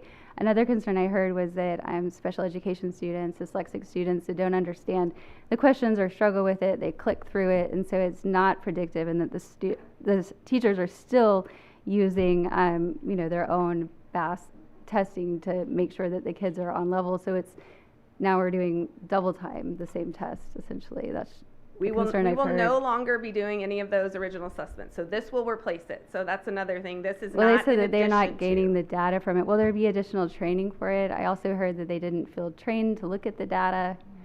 So will this also include a lot of training? So our assessment team, she moved. Wendy and our assessment team, we're going to be trained by MAP again. That, again, one of the positives about going from the pilot, and unfortunately or fortunately, these teachers get to be the voice and help us with learning it. What we've heard from the principals who then share from their teachers, and they debrief after each of the assessments, is what were the pitfalls? What did we learn? What do we need to communicate with better? Overwhelmingly, the principals, I got to listen to them myself at the last principal meeting, share about how much they've learned. They said after the beginning of the year, we would have been like, oh, I'm not sure, right? Because it was a lot. It was really new. They were learning. It's a different type of test. After the middle of the year, they were like, they could have sold, work for them, which we're not encouraging. But because they were really so excited about what it showed them and what their teachers were able to see and were able to use. The biggest piece that we learned, and Wendy, please correct me if I'm wrong, was that we have to do a better job of communicating that they can take forever and it won't matter. And we have to help our teachers and help our kids understand that they need to go in that test and do the best they can, but when time is up, a reasonable amount of time, we need to be finished with it and move forward with making sure that because it can skew the data. If you sit in a diagnostic test too long, it can skew it. So that's one of the things that we learned, and as we've heard that from teachers and really communicated that in the middle of the year, we've heard a lot of positive from that. When we asked the principals, do we want to expand the pilot or do we want to go all in? What do we want to do? They were overwhelmingly all in, including the intermediates. And then we were really thinking we should just slowly go to junior high. And all the junior high principals wanted in. I'm like, well, it's not called a pilot if you're all in. So, but that's based on their communication with each other, but it will replace. And I think that's the biggest thing I want us to hear. We are not historically really great at that, right, Dr. Knoll? I was waiting. He's been, if I didn't say it, he would. Because it is hard, and those of you that are teachers and behind me, it's really hard to give up, and I would have been one of them. What I've known, what I can count on. I've given this assessment for a decade. I know what it means. Whether I think it's right or not, I know what it means for me as a teacher. So it's hard. So we have to acknowledge that. We have to work our teachers through that. But it is going to replace those. We will say, we don't have this anymore. You're going to do these, and we'll work them through it. The reports for parents are really fantastic. I know our littles like the M-Class reports, so it will be very similar to that. They give them really great information. It also helps our principals see where they need to support our teachers. But I think the biggest piece overall is the fact that it's so diagnostic and allows our higher learners as well as our learners that are struggling to meet where they are and give us information that is specific to them in order to continue to grow them and really tell our teachers we need to work on this next to make the greatest gains for them. And that's what we're the most excited I heard another about. teacher, I'm concerned that she was not able to, she asked the trainer for questions to help her students so that they could perform better, but that they were not able to see the questions or be given questions to work with. Yes, so it's not something we want to practice because it's diagnostic. We want to truly know where the kid is in that moment. It's like a moment in time, where are they? They get to do it again in the middle of the year so that we can see. So it's not something that we want to be able to practice, and that's why it's normed the way that it is. Thank you. Mm-hmm. It sounds like we're going to be saving time, right? We're going to be saving How a much significant time? amount of time. So for ELA K6, it's about 20 days estimated. Math, anywhere, we did some interesting math. Wendy was super great at helping me with. Anywhere from 12 to 15, if you think about how much time we spend individually to assess kids, between 12 and 15 days for math. And then the other grades, it's really about it being so helpful and accurate. And not only have we heard that through other districts that have used it, but really when you look at the second part of this, which is the TIA component, what we've seen is the districts that use that have had such high success about that very little data skew, which is what, we have a little bit of trauma from our data skew at the beginning, which we've worked out, and we've learned a lot from that. But what we've heard and seen to the districts that use this is they just didn't have that same hurdle that we had. And what we really see it is in the lower grades, where our teachers with giant hearts who want to help those kids a little bit when they're assessing them, because it takes that teacher out of it, right? Which we love, and we want them to do that on the daily basis. But when we're assessing, we want it to be a true assessment and not I gave extra prompts or an extra nudge, or I know they can do it, so I'm going to say that they're this level. This makes sure that it takes that bias out of there. So not only for us to truly know where our kids are, but when we submit data to the state or to Texas Tech to be validated, we know that it's really what that student's performing. Trustee Dungan. Thank you, President Odenweiler. So, Dr. Medford, just so I can clarify, do you have a number in your head of how many assessments it replaces, the map replaces? I can look at this Yes. list you gave us. But It is for math, it's 4 assessments. For reading, it's throughout the grade. So it's K2 early math, 3 through 8 universal screener, the math TIA pretest for 3rd grade, and then the release star. In reading language arts, it's the TMSFA for 7th grade, a dyslexia screener for 1st grade, all of the K8 literacy assessments. We did talk about that one kinder one. And then the 3 through 8 star released. And then in science, it takes away the TIA pretest and the star interim. so it takes away quite a number, It's a and it does significant save amount. a ton of time. Yes. Did you say 20 days? 20 days for reading, 12 to 15 for math. Okay, that's good news. Sorry, Okay, did you have something? one thing I just want to clarify, you said it is tailored to the STAR test? It is predictive. It will give a prediction of how they will perform for the STAR test. That's one of the things that, so what we're watching and waiting on is the campuses that piloted. We had how they did on the QAs. We had what the predictions were at BOI, what the predictions were at MOI. We have the release test, and then we'll get the STAR and we'll be able to see. But Lauren Helfers looked at that and feels like that it has been very predictive because compared to the STAR released, where it's everything that they will learn in that grade level, even if they haven't been taught it, they were assessed on it during the STAR released. MAP isn't like that, and so she feels like it is exactly where she would expect them to be. Always love to test Lauren, but she's really pretty good. But that's what we expect to see, is that it will be more predictable. You know, that was one of the things I shared with you guys that the STAR interim did not do for us last year, was it was not accurately predictive. I think it would be beneficial, you know, to see from the campuses that piloted it how they perform in the STAR, just versus guessing that they might do better. Could we possibly make a motion to table this item until we get those results back? I have a couple of questions. Then do you mind if we take a motion on that? Sure. Okay, thank you. That was one of my questions, was that we stumbled through the rollout on it from what we heard from people that we checked with that did the pilot.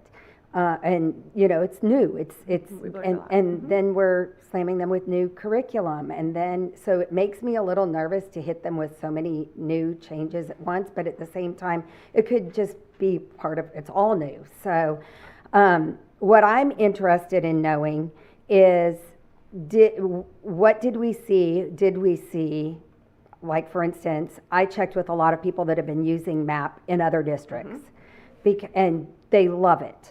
They love it. The people I checked with in our district didn't love it, but it was new for us, whereas these people we checked with have been using it.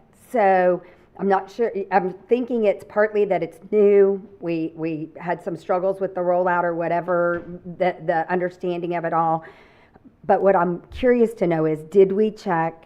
Do we know what kind of success other districts have had with growth and better STAR performance through use of MAP? Has that been checked? Because what Trustee Horton just stated is a concern for me, is seeing what kind of growth we can have, and we're not waiting for that to see the growth that we might see on STAR with these students.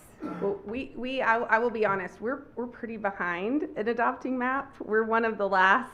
I was going to ask the timeline that we have to. We're, and not even for the year, I just mean in general. There are districts that have been doing it for a very long time. And I think Dr. Vandermark and the team just went to visit a neighboring district, you know, came back. Like, I think she might have even been willing to present for me today. She's so excited about it. We have heard the opposite. We have heard the frustration of like not understanding and trying to figure out, and like it's so hard to stop them, and how do we do that? We've definitely heard that. But the feedback we received through the assessment team after they have those, what do you call them, like checkpoints after the assessments, has been overwhelmingly positive. There's always going to be things that we learn from it, all the things that aren't perfect from it, for sure. But once we worked through that, all of the feedback that we've received, along with the hiccups, has been, this has been really hard, but oh my gosh, this is so great. The other part, I'll just keep going back to TIA when we talk about how accurate is it with STAR. That's the part I think that really shows how accurate it is, that the districts that are using it for that haven't had the issue where there's been that, you know, that assessment. Okay, but back to the STAR question. Do we have any understanding of growth that happened in districts that were using this? We don't have any. If we make a decision tonight, we don't have anything to look at that will show us that we did see growth. So have we, this neighboring school, what did they share? Yes, District? and that's why they've continued to spend the money. It is a Cadillac version of an assessment suite. It is. And so in order for people to be willing to pay, because I mean, every time we have to make decisions, right, based on the funding we have, that's how much they believe in it and how much it's helped them, because they're willing to continue year after year to put that large financial investment to this program. I think that's what speaks to it. And data, you know, sometimes data takes time for it. We have to learn it. We have to learn how to implement it. But based on what we've seen from even BOY growth to MOY for the campuses that have done it, and listening to how much time the teachers have gotten back to instruct, like, it's the combination of, is it MAP or is it because they got to teach more days than I don't know, but to me it's for both reasons. That's the reason that we're bringing it to you to recommend it. One of those two reasons, and we could probably argue our teachers are amazing, we give them more time, our kids are going to do better.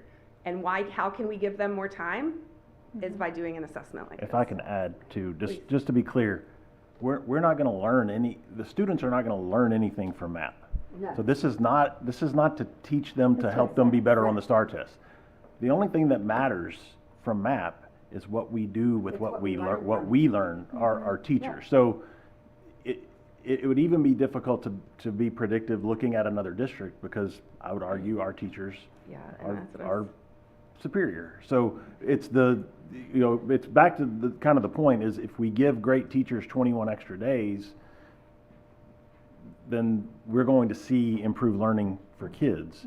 But also, I would say, if you give teachers better information so that they better understand where kids are deficient, what is their weakness, when they know that specifically, they can be much more surgical in how they intervene and teach a kid. So that's the point. But I just want to make sure everybody kind of gets it clear. MAP is not going to teach our children anything. It is just, it's a tool to give information to our teachers. And the districts we compare ourselves to, there's really just one that we kind of, the rest of, so it's hard to say like, well, we're outperforming them already, but what could we do if we gave our teachers more time? So thank you for making that point. I'm all about giving our teachers more time. Go ahead. Absolutely. Yeah, there were a few concerns. That was certainly one of them. Replacing and giving teachers more time, opening up more space.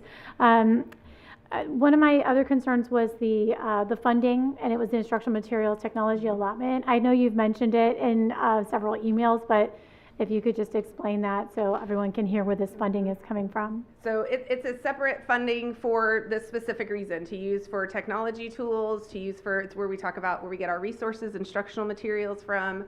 And so this is one of those funds that has rules that we have to follow and what we can spend it on. But the good news is this item is something that we can use that money for. And we've been very fiscally responsible over the years. Maybe some people would say really tight, which has paid off. We've had some years that we needed to be and it paid off. But the team has worked so hard to get us to a place that we feel confident that it's time for our teachers to get this Cadillac version of this assessment tool. And because we have those funds and this is eligible for that, it doesn't affect our general fund in that way. Thank you. Oh, I had one more question that I was going to just ask you on that, and I lost it. So we'll just end it there. Any other discussion? I've got a question as well. Okay, go yes. ahead. So we're saying that MAP is diagnostic, and I agree that measuring growth is extremely important. I've been wondering, I've heard other districts are getting rid of the quarterly testing, and if MAP is diagnostic, couldn't we get rid of the quarterly testing as well and give our teachers even more testing days and just use the MAP to figure out what curriculum our kids need to focus on, or what parts of the curriculum they need to focus on? We could obviously do whatever you guys wish, but our recommendation would be to keep the quarterly assessments because they measure the curriculum fidelity of the instruction and how we're doing with that versus MAP being the diagnostic piece for the individual student. So it's really looking at different pieces, and we feel like that's really important. It also, that's what I present to you every month. That's what I use to present how we're doing on our DIP goals, because those are really TEAC based. So if we teach these 6 TEACs this 9 weeks, then we need to assess them. We need to see how we're doing so we can make adjustments and intervene for kids with those specific instructional pieces. So it's really 2 different things, but again, we're here to do what you guys asked. That would be our recommendation. Thank you. I had one other question as well. You mentioned an extended pilot. Would it be possible to do an extended pilot next year just so we could see the correlation to the STAR test and if it is in fact predictive for sure? I kind of have the same answer, I guess. Okay. Up to you guys. We'll do what you wish. We did poll our principals, and they were, like I said, overwhelmingly all in. And I'll be honest, the fact that our junior high principals were all in, because they haven't piloted at all, but they've been listening and talking. Oh, where are they? Tasha wants to. There they are. All my It's the one that's behind me. dancing in the back. Yeah, That I know. But so our recommendation comes from the people in the building and what they've heard and what they've seen and talking to their peers about it. But again, we'll move forward in any way you guys would like us to. Thank you. So I know we talked about the timeline, but is there a specific time we need to get this in place so we can get a rollout? I know there wasn't a specific I don't date know that if was you've heard, mentioned. but there's a few initiatives we've got going on. Yes. Whether it's a website or, we're rocking and rolling around here. But so what we were hoping is that this would be something that our team could go get trained and bring to our instructional coaches at the end of the spring and roll out and get their minds around this so that we could, because that's when we'll start the Bluebonnet, right? When we bring you guys the transition plan. So we've got that moving right now, and then we'll bring you the transition plan for approval for us to kick that off summer into fall, whichever way the committee goes with that. But we would really like to get MAP ahead of that, kind of check that off and get that rolling so everybody understands what that is before we, in whatever way we decide, right, to move that. So that's where our heads were as far as timeline. But, yep. Trustee Duncan? So Dr. Medford, if MAP is predictive of the STAR performance, and the STAR doesn't the STAR measure the TEAC knowledge? Wouldn't it be safe to assume that this MAP would measure what our quarterly assessments as far as the curriculum goes? So could that eventually or even immediately replace those quarterly assessments? I do see what you mean, and that is accurate. The difference is that it looks at big picture, right? And it looks at where we are as we're moving along through the year. The quarterly assessments allow us to, as a district, to say how are we doing for specific things, and then also send our resources out. If there's a team or a campus is really struggling, that's where we do a lot of that analysis and of the curriculum that we taught. So that's the difference. The other part is the number of questions. So they do, like, I don't know, I'm going to make up a number. Let's say there are 20 TEACs over a year. There's a lot more than that, but there's 20 TEACs, right? We teach this number through the 9 weeks, and we want to assess a high priority TEAC 5 or 6 times so we really know how the kids are doing. The predictability for STAR might only ask it once or twice. And then it's like, well, we're making instructional decisions based on if they got 1 or 2 questions right. That's really, really hard for us to know if a kid really knew it or if they just missed that one question. So you're saying MAP could not test? Not the like curriculum. The It's not intended for it to tell us how we're moving through the curriculum and how we're doing at that checkpoint. And it can't be tweaked to do that? We can't, no, it's a norm test. My concern is we just added the quarterly assessments. That's fairly new, and like Trustee Simler said, that a lot of districts are moving away from that now that we don't need that requirement for ESSER. And I know that you've said that it's replacing tests, but from the piloting programs, the teachers have told me that they are still needing to give those tests because they don't understand the data. Is this going to, I know it's a Cadillac, the $800,000 Cadillac, is this also going to include training so that they can use the data? Because what's the point of a Cadillac if you can't drive it? No doubt, for sure. So yes, will it include training? As I said, our assessment team is going to be trained, and we'll produce that trainer model so that that team and coaches can go out, and every campus has, we talked about that they have a data coach that helps support them, and so it'll be that coach that will help them look through that data. We've also, you guys know we like to plan really far ahead, so we have our calendar ready for next year. It's a whole process. It's Mr. McCord's favorite thing that we do. Is the PLF, Professional Learning Framework, where we plan it out. And so that's one of the things we've already scheduled out is those debriefing sessions after we administer MAP testing to help bring that team of administrators and coaches together and help coach them through. But one of the first stops is with that instructional coach symposium and making sure that, I think it's May is what we had talked about, getting them started and training the coaches so that they can spend time training their teachers. That is one area with the feedback that I did receive for teachers is the instructional coaching, making sure that that's adequate so that they feel prepared for when they do utilize this. Just make that it's strong, like go in full force. Absolutely. Yeah. Okay. Your light is on. Do you need anything? Okay. So Trustee Horton, thank you for your patience. Did you want to make a motion? Yes, I'd like to make a motion that we table this discussion until after we have the STAR results. I'll second that. Any discussion regarding that request, that motion?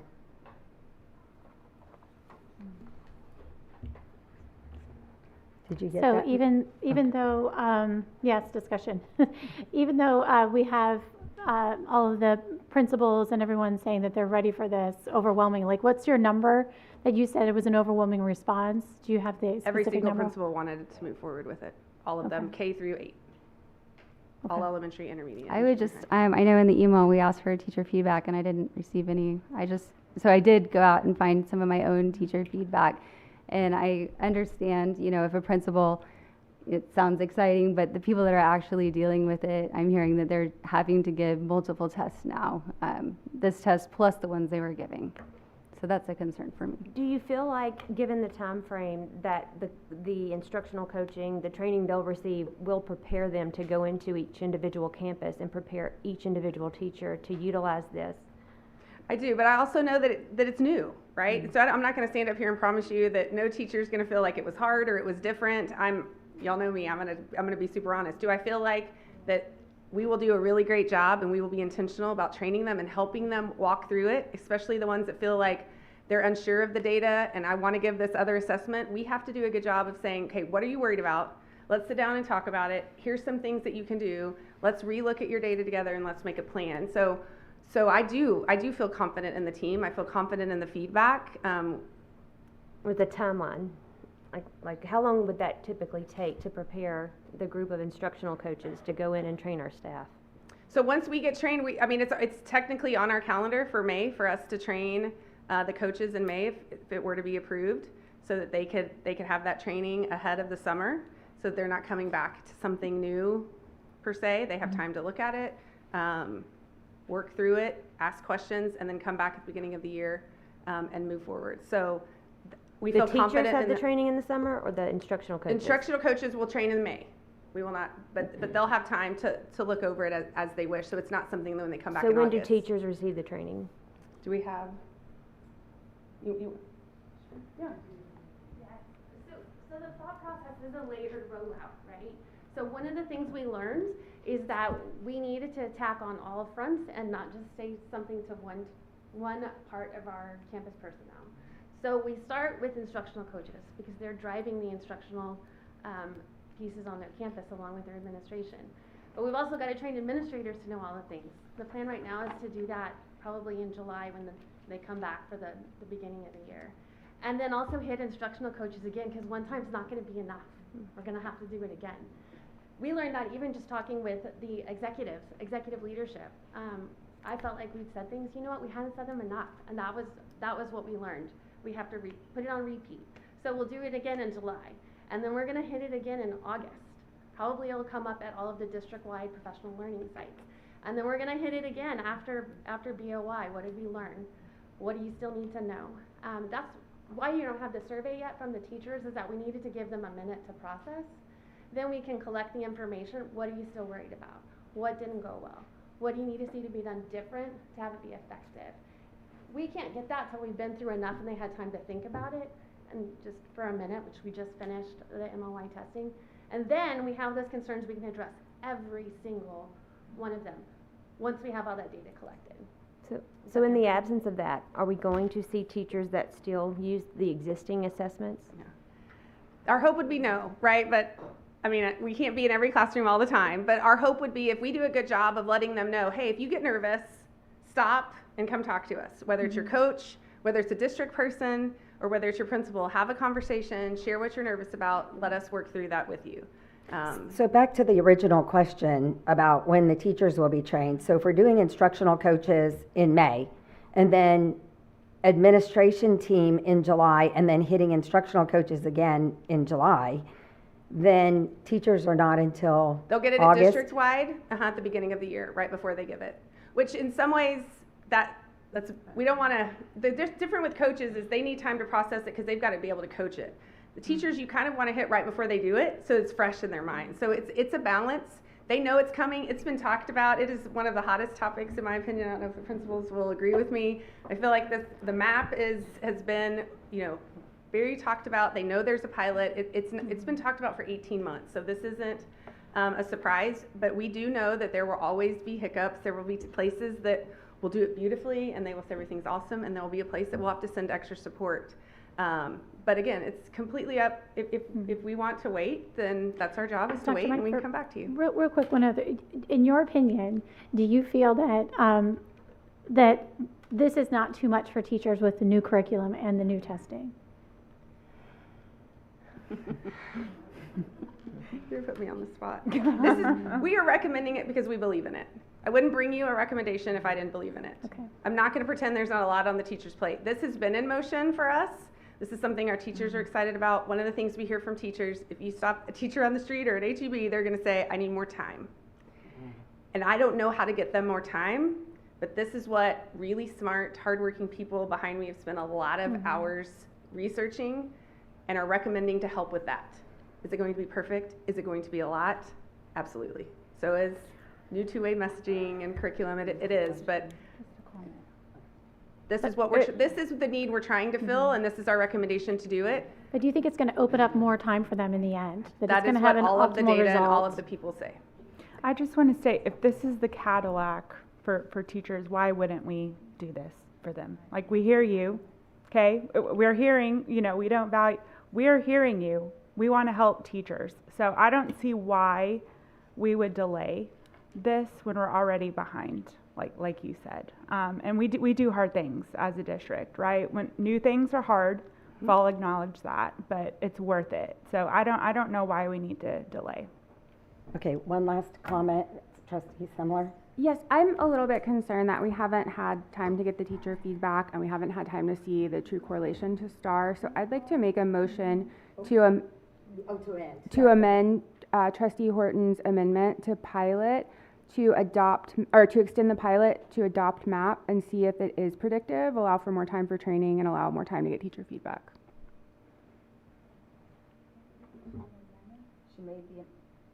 Okay, so you're amending the motion to table until after STAR results, but you're wanting to extend. Yes, instead I'd like to extend it to adopt MAP. Sorry, I'd like to extend that motion to, or I'd like to pilot it longer. Yes, sorry. For how, do you have a specific amount of time, or do you want to give it to the committee? Well, I'd like to allow time to get teacher feedback, and I'd like to allow time to see how it correlates to STAR. But which is how much time, just so I have an idea so people can vote on it. When will we get the STAR results back? June, or June. Into May, we'll have a meeting officially. So we would already be carrying it out through the end of the school year anyway, but you're saying just to wait and make a decision until, I'm just making sure I have your amendment correct, till the end of the school year. Well, I'd like to extend the pilot so that we have more data on how it's going. Into the new school year? Into or the new just school year, Okay, into next that's what year. I'm trying Don't to have to figure be out. sorry. Do I have a second for that? Okay, so the motion dies, and we're back to the original motion of table until after STAR results. So now we've had plenty of discussion on this. I'm going to call the vote. All those in favor of tabling until after the STAR results, show by the uplift of hands. Okay, so that's 4. All those opposed? Okay, that's 3, and the motion fails. So now we'll go to...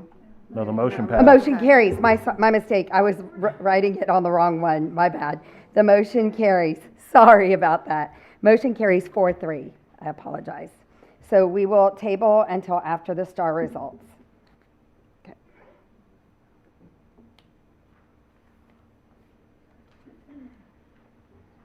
All right, moving on. Sorry for that confusion. Moving on to another fun event, and that is with Dr. Winkler. Item 7A, consider and approve the campus mascot for Mittie J. Campbell Elementary School.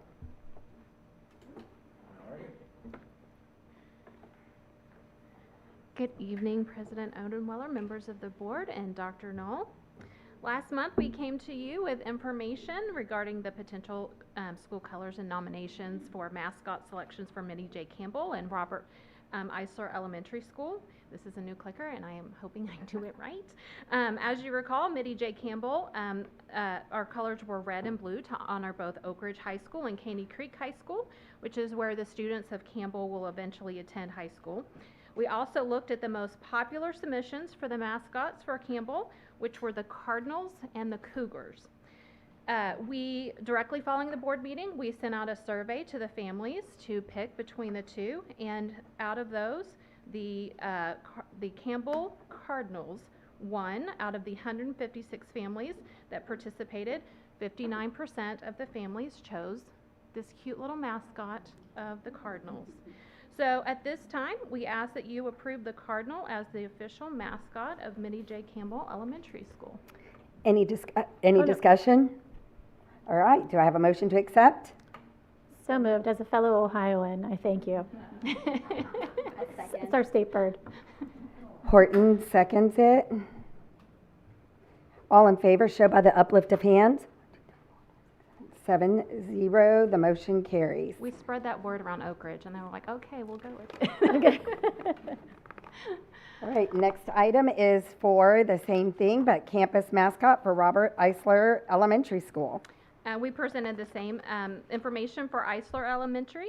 Again, we tried to pay tribute to the high school feeder zone, which at Eisler, they are the newest feeder zone for the Woodlands High School. And so we looked at the colors being green and gold, which will be seen throughout the campus as well.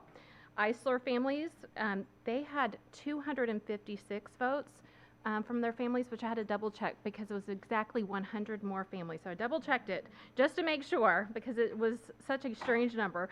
And they voted between the Tigers and the Eagles, and the Eagles won with 58% of the votes with this cute mascot as well. So at this time, we ask that you accept the recommendation of the families at Eisler Elementary to have the eagle as their new mascot. Any discussion? Okay, do I have a motion to accept? Motion to accept. Somewhere, okay, second? Second. Duncan. And all those in favor show by the uplift of hands. 4, 5, 6, 7. Motion carries 7-0. Thank you. And we do appreciate the families. They did such a nice job, and the kids did a nice job too. So we appreciate them. Thank you. Okay. All right, moving along. Item 7C, receive information regarding district-wide intruder detection audit. Mr. McCord? So, President Odenweller, members of the board, and Dr. Noel, good evening. I am here to give you your March update on external intruder detection audits. They continue through Region 6 and TEA. As of tonight, we have had 51 campuses audited. We have had 48 of those campuses that have had the desired outcome of no findings, translating to 94% positive. We're excited about that. We do want to be 100, but we're at 94%. One campus did have a finding as part of an outside assessment earlier in March.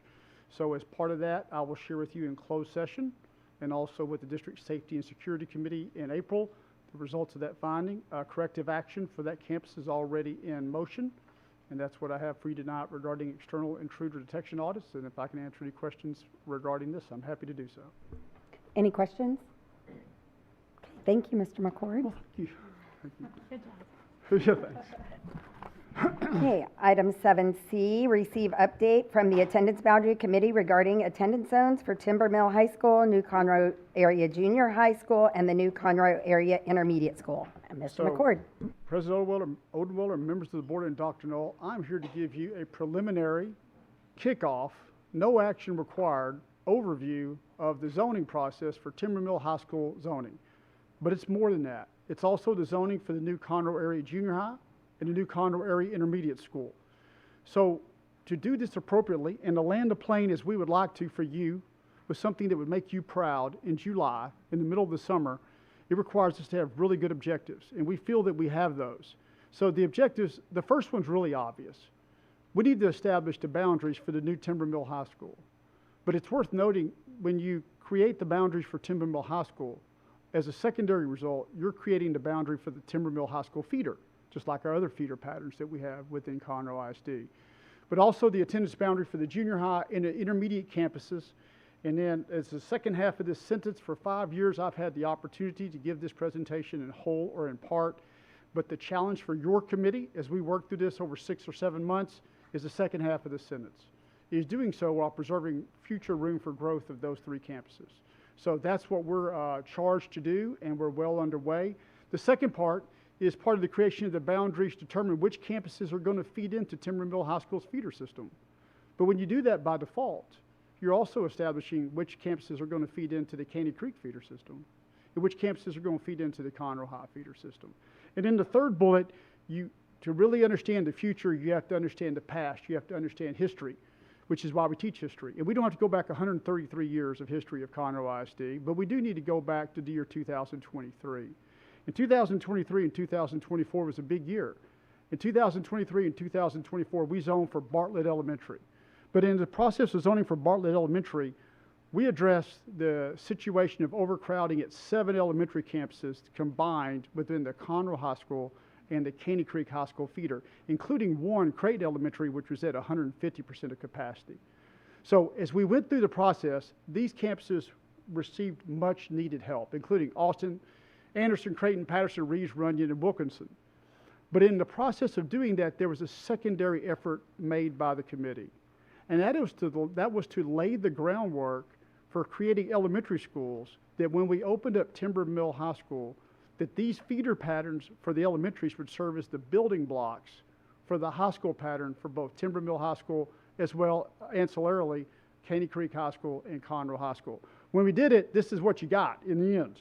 So what you have here is the before and after. So I'll just draw your attention to just a few things. If you look here, right here, and you see in pink, this is Austin Elementary before. This is Austin Elementary after. If you look here, this is Creighton Elementary, which was at 150% before, and Creighton Elementary at 150% after. And then one of our fastest growing elementaries before and after right here is Patterson. And I'll talk about Bosman, which borders Patterson here in just a few minutes. This was Patterson before, and this was Patterson afterwards. Lastly, up by the airport, a little bit just to the west is Anderson, where it represented in yellow before, and Anderson represented in yellow afterward. So it was really one of the most important and most wide-ranging zonings that we had done. And so I was really proud of the group at that time. But that really is important and has laid the groundwork for what we're doing now to make you proud with the zoning of the high school, junior high, and the intermediate. So this brings us to where we are tonight. So if you look over on the left, we are here on March 18th. So March 18th, right here, if this works, there it goes. So March 18th. So our plan is this preliminary overview for you tonight. If you look down May 13th, you'll get a check-in of where we are as a process for the committee. Our plan is to come to you in the middle of July, July 15th, with 3 zones, scenarios that you can be proud of, to recommend to move forth with as we open up the high school, the junior high, and the intermediate. And I'll talk more about the timelines for those in just a few minutes. In the more near future, you can look here on the right. The committee is currently in motion. We meet on March 20th, also known as Thursday, and that is really, we're getting down to the nitty-gritty of what we need to do to make this work. It is also worthy at the bottom, if you look here, we have important community presentations next Tuesday and Thursday of next week, where we will give all this information to the community of both the Conroe High School feeder pattern and the Caney Creek High School feeder pattern. So I have breaking news tonight, and that is at 4 o'clock, with the help of Mr. Renault and the esteemed communication staff, the boundary process website went live. So this is a good, really first look computer rendering of the front of Timber Mill High School. I can tell you at this moment, it looks absolutely nothing like that. But it will look like that.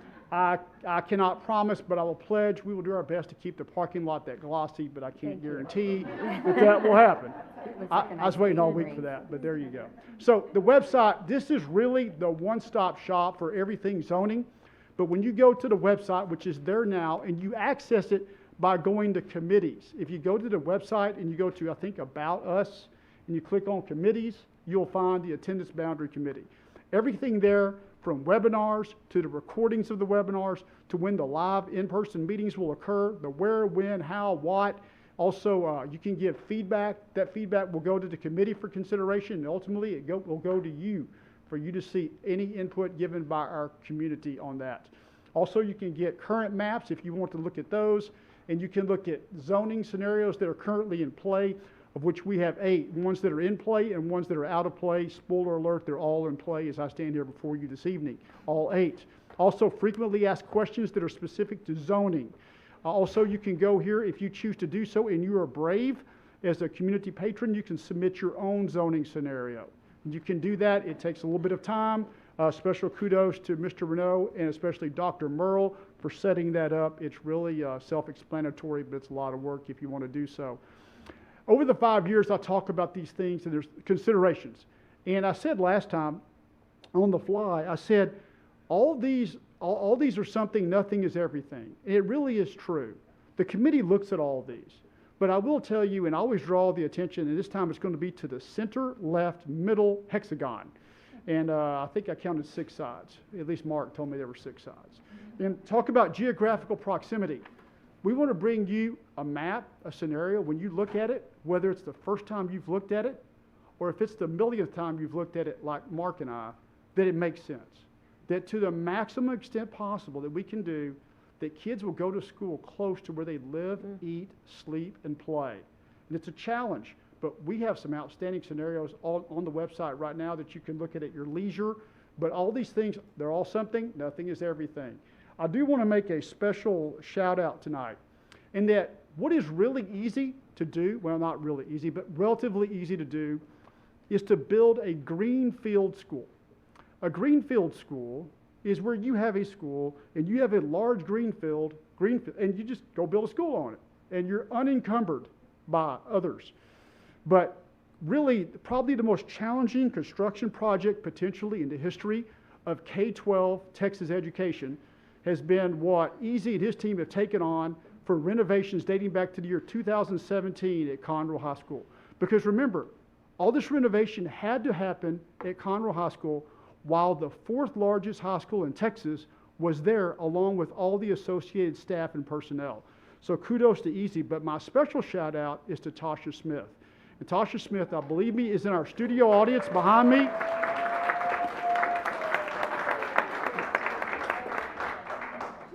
She has shown incredible patience working with her staff and really working with our staff as we've successfully accomplished hurdle after hurdle.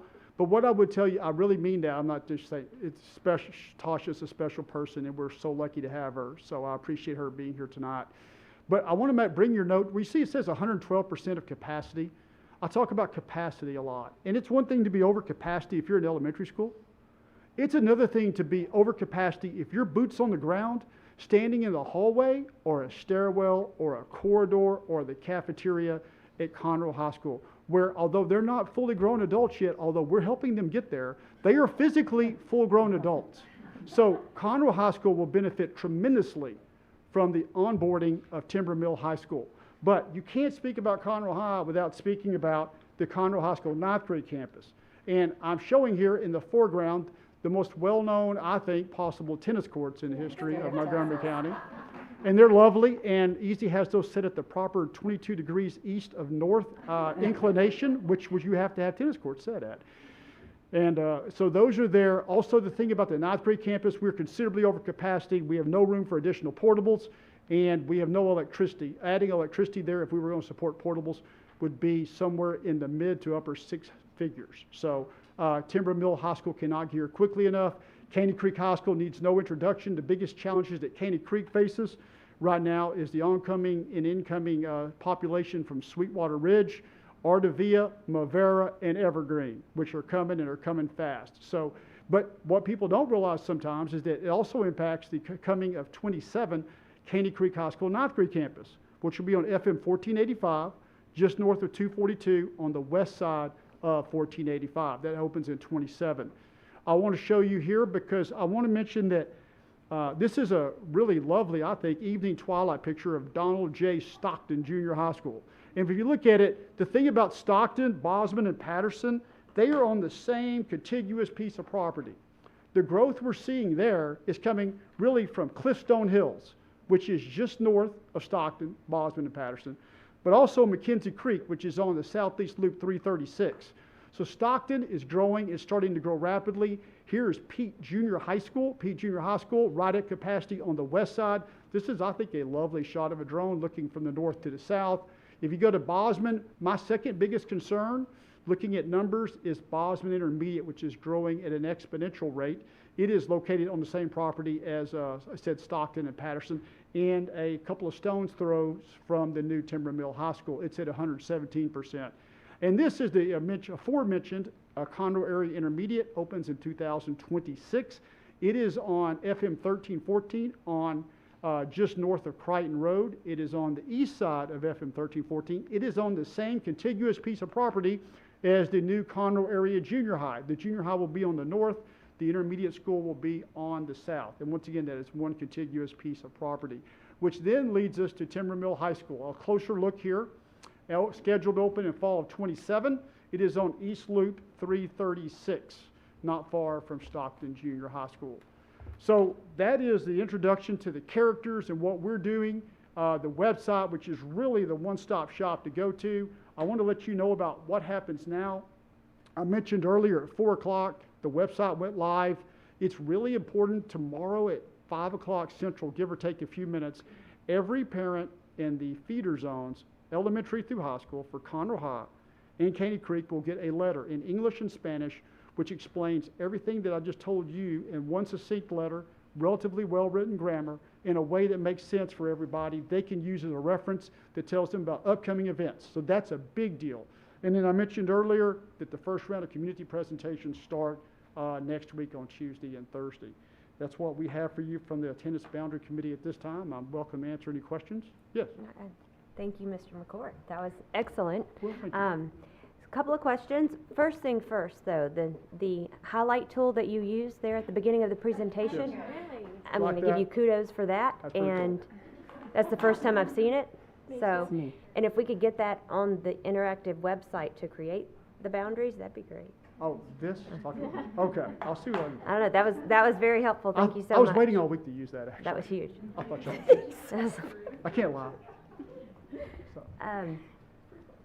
Question about the location of the new Conroe Junior High, correct? Correct. And the intermediate. That property, correct me, what's the proper spelling of Crichton Road? Okay, if you are on the, my understanding, if you're on the west side of 1314, it's Crighton. If you're on the east side of 1314, it is Creighton Road, Creighton. I didn't know it'd be a spelling bee. Okay. But, so it's Creighton on the east side and Crichton on the west side. Easy, am I right? I think? So we are on the east side. We are on, it's right behind Wilkinson. That's what But I was we're gonna going to ask, be yeah. on 1314 on the east side of 1314. Okay, Just so is it behind on the Wilkinson. same continuous property as Wilkinson Elementary, or No. is it No, it's separate? on the Because other that side. Mormon church is there, right? No, it's on, there's like a gas station, it's just up north of the gas station. It's like a Chevron or some, Exxon. Katie Mo, she's You really cross smart. 1314. Yes, Okay. That answers. it's lovely, it's Okay. lovely. But not too far apart. No, it's really right behind Wilkinson, just as a geographical reference. Just a little bit too. So in between 1314 and what? Ed Hartbach Drive? It's north of Ed Carbot, I think, so. Okay. So, yeah. It's on 1314, just on the east side of the road. Okay. North of Crichton/Creighton. That answers my question. All right, try. Thank you. I have a quick question. You were stating that the ninth grade Conroe campus is at over capacity Yes, ma'am. for BIS, butts in seat, and buildings, Yes. temporary buildings, Correct. Five. and electricity. Correct. Do we have a projected incoming ninth grade prediction of student attendance in order for us to? They are still incrementally growing. After special interaction with Mr. Kevin Meyer, also a great American, they can handle it. They can float. They can make it work. They've had 5 portables that we placed there about 4 years ago, and they are able to make it work. It's crowded, but they're fine. Okay, that was my main concern, that we need to start planning a Plan B, and you say they can do it, so. And just for reference, that you asked about the ninth grade campus, maybe 3 or 4 years ago, we were looking to add more portables there, but we would really, with what's under the ground, we're not really in a place that we can add portables, and we'd have to add electricity. Right. And the distance we would have to run it, back then, it was going to be right at $550,000. So that's why we didn't do it, among other reasons, so. So Okay. 2027 can't get here fast enough. Rather than adding portables, do we have any flexibility as far as internal rooms from the actual school building? Well, when you're a secondary school, you have some ability to float. The problem with floating is that sooner or later, teachers don't have anywhere else to go in their conference period, if you have a conference period, so that way that works. But the other issue, the reason we don't have electricity is we added just a few years ago, maybe 5 years ago, 4 or 5 years, a wing of 10 classrooms. We had excess electricity, but we had to use the excess electricity that was built in to power those 10 rooms. But we don't have any other electricity above what we did to add the 10 classrooms to bridge the gap until Timber Mill High School could get built. But roughly a year we'll have to deal with this overcapacity, right? We're going to have to deal with it, yes, just as we will at Conroe High School. Yes, ma'am. All right, thank you, Mr. McCord. Thank you. Moving on to receive update regarding the 2024-20, let me ask a question real quickly. Are we all good to continue? Because I know this next part's going to take a little bit of time. Are we good? Okay, let's. You need 5 minutes? Okay, quick break. We're going to take a quick break, 5 minutes.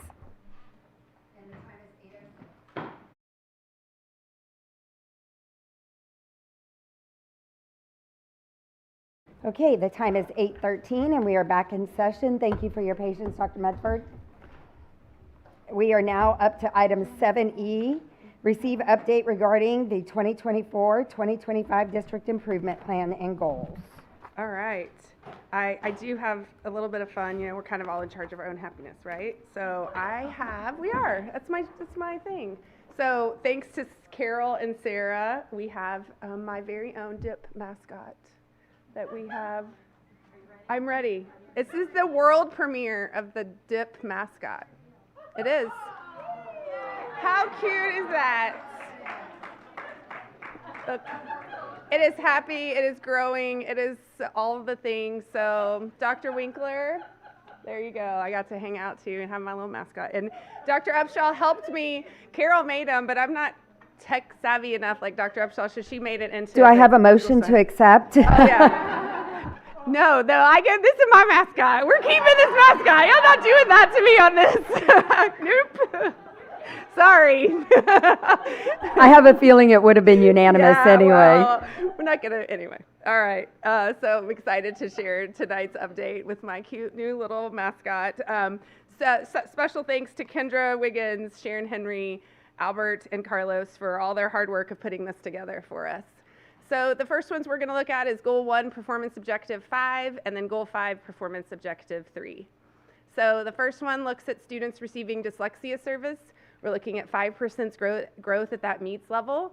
The strategy looks at really working with our dyslexia interventionists. And as you know, in order to get to MEETS by 3rd grade, we need to put a lot of effort and time into our K-1-2 kiddos. So that is the expected result for this goal, is looking at those assessments. So we made a little graph.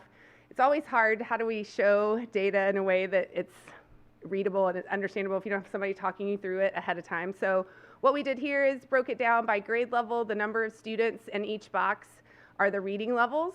And so you see kinder, and then 1st grade and 2nd grade. The turquoise highlight is the expected reading level for the beginning of the year. And then green is where they should be at middle of the year. So what we want to look at is, yes, what percentage is on grade level, because that's our ultimate goal, but we know that these are kids who have shown that they are struggling readers and now are receiving an intervention. So the goal is, like, are they moving, right? Are they progressing? So for example, you can see in 1st grade, 52 kids were at an A at the beginning of the year, and we're now down to 18. So seeing the growth there, we obviously want to move the kids as far right as we can, but they do have to progress through each level. So there's the update for the littles. And then the second piece of this is that 3rd grade mastery. So this looks at each of the grade levels for students identified with dyslexia, how they did on the 2024 STAR scores, and then where they were for the quarterly assessments as we're looking to grow them to be that MEETS level. We also have a goal to professional learning. That collaboration between the special ed teacher and the general education teacher is so important. So this year, Grand Oaks High School feeder zone received this training last year. This year is our Caney Creek feeder. And so it's really looking at giving that grade level exposure and that rigor for our special education students. And this is showing you the trainings that they received. And then the second part is looking at the instructional strategies. So there's a group at the top. That first group of, and I'm sorry that it's so small, it's trying to make it on one slide. Those first 6 trainings are for classroom and special education trainings. The larger at the bottom are our professional learning for our dyslexia teachers. Performance Objective 3, we're still in that same one. General education, special education teachers collaborating. This is looking at making sure that our kids are in the general education classroom, having those peers, having that exposure to that grade level material as much as possible. And then what do we do to scaffold for those kids? This looks at the trainings provided and then the facilitators going through those campuses, observing and assessing and meeting with them to help them to grow, see what pitfalls they're having, what supports do they still need, what areas do they still need to grow in. As we move into the next group, this is performance objectives 8 through 10, looking at secondary math.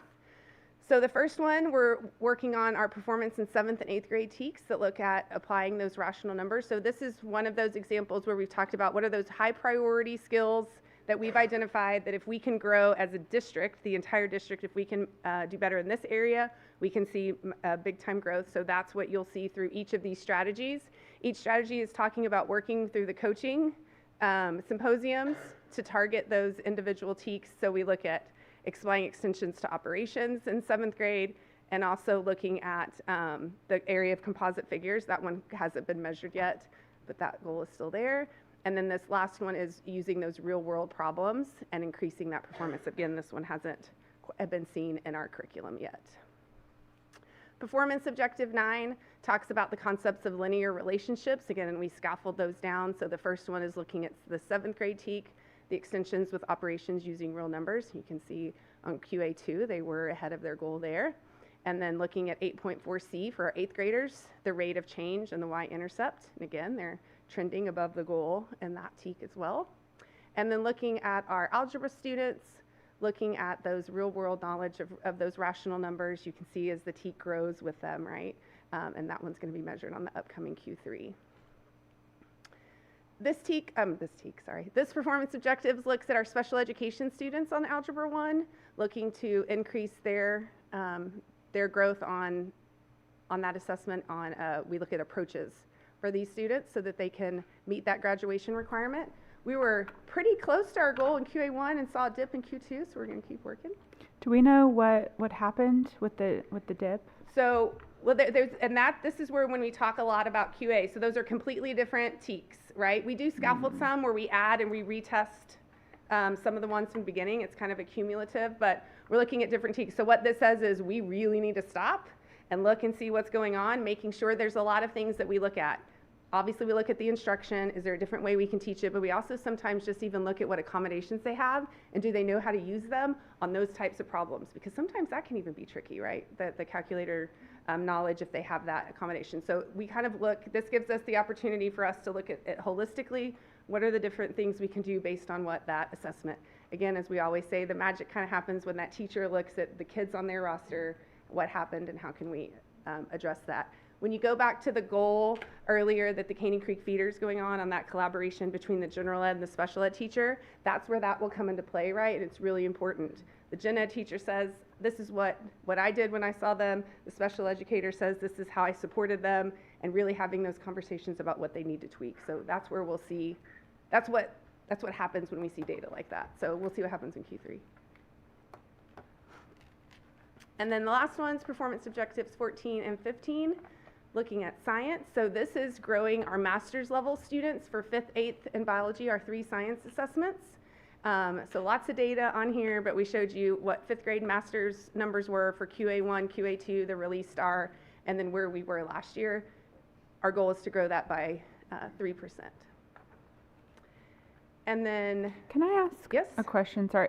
Mm-hmm. Should our release star be close to the QA results, or how should we interpret that? Because it's kind of a big spread. It is a big spread. So what I would say is we always expect QA to be higher because it's a smaller number of questions and they just learned it. So especially if it has, maybe it's a vocabulary, there's a concept, I just learned it, I remember my teacher just did that, it's a little fresher in their mind.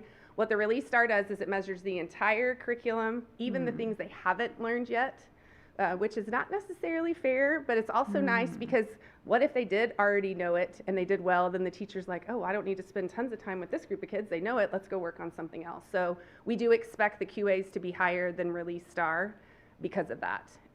That's when it gets tricky. So with the little kids, what you'll see is the first assessment may be measured addition and subtraction. The next one we add in addition, subtraction, multiplication, and division. It's a lot harder because a lot of times they'll think addition and multiplication seem to be the same and they have to start deciding between more operations. So that's why those scores should be higher. QA should be higher than that. Does that answer? Yes, thank you. The next one is looking at extension opportunities for our students. So we have Science and Engineering Fair, the SciStory, and the Biotechnology. And you can see we have lots of new junior high robotics programs we're looking at for third grade through 6th grade. We have our first Lego League team going to state, 244 science and engineering projects went to regionals. and all of our high schools participated in the biotechnology competition. So really looking at identifying what else we can do to extend for those high-performing students. I know this is some of your favorites because there's like, how many numbers can we squeeze on one page? So this is what we would call RDA, Results-Driven Accountability. So this is one of the requirements from that, where we look at our EcoDisc kids, our emergent bilinguals, and special education students in science. And so that's why those specific groups are targeted within one strategy. It's nice if we could spread them out, but it also helps remind us when we see those groups together that that's what it's tied to. One of the things we talked about was maybe putting, like, denoting that on the dip for next year. But you can see within each of those groups of students where they were for QA1, QA2, the release star, and then looking back to compare it to last year's star. So how do you know if you're meeting this target when there's so many different numbers that you're measuring? So we look at them individually. We measure them individually as well, and then we look at it as whole. It really, the best practice would be to measure them individually. Again, like I said, sometimes we make the decision to try to help remind us and everybody else that looks at it why they're together, but I don't disagree that it's hard to measure the whole strategy. Well, if they did really well in EcoDisc, are we going to say we met it? The goal would be to meet all of them, and then it wouldn't be fine, right? No, but I agree. We've talked about that as well. Strategy 2 is looking for that vertical alignment, getting the non-tested science content, making sure that our kids are exposed to that, training them on those high quality assessments, making sure that they can see where those high priority TEKs were. Not everybody knows this, but on 5th grade, the actual 3rd grade TEK is coded on the 5th grade science star, so it's not just the 5th grade TEKs that are on there, which is, people sometimes don't realize that. And there you go. Thank you, with my cute little mascot.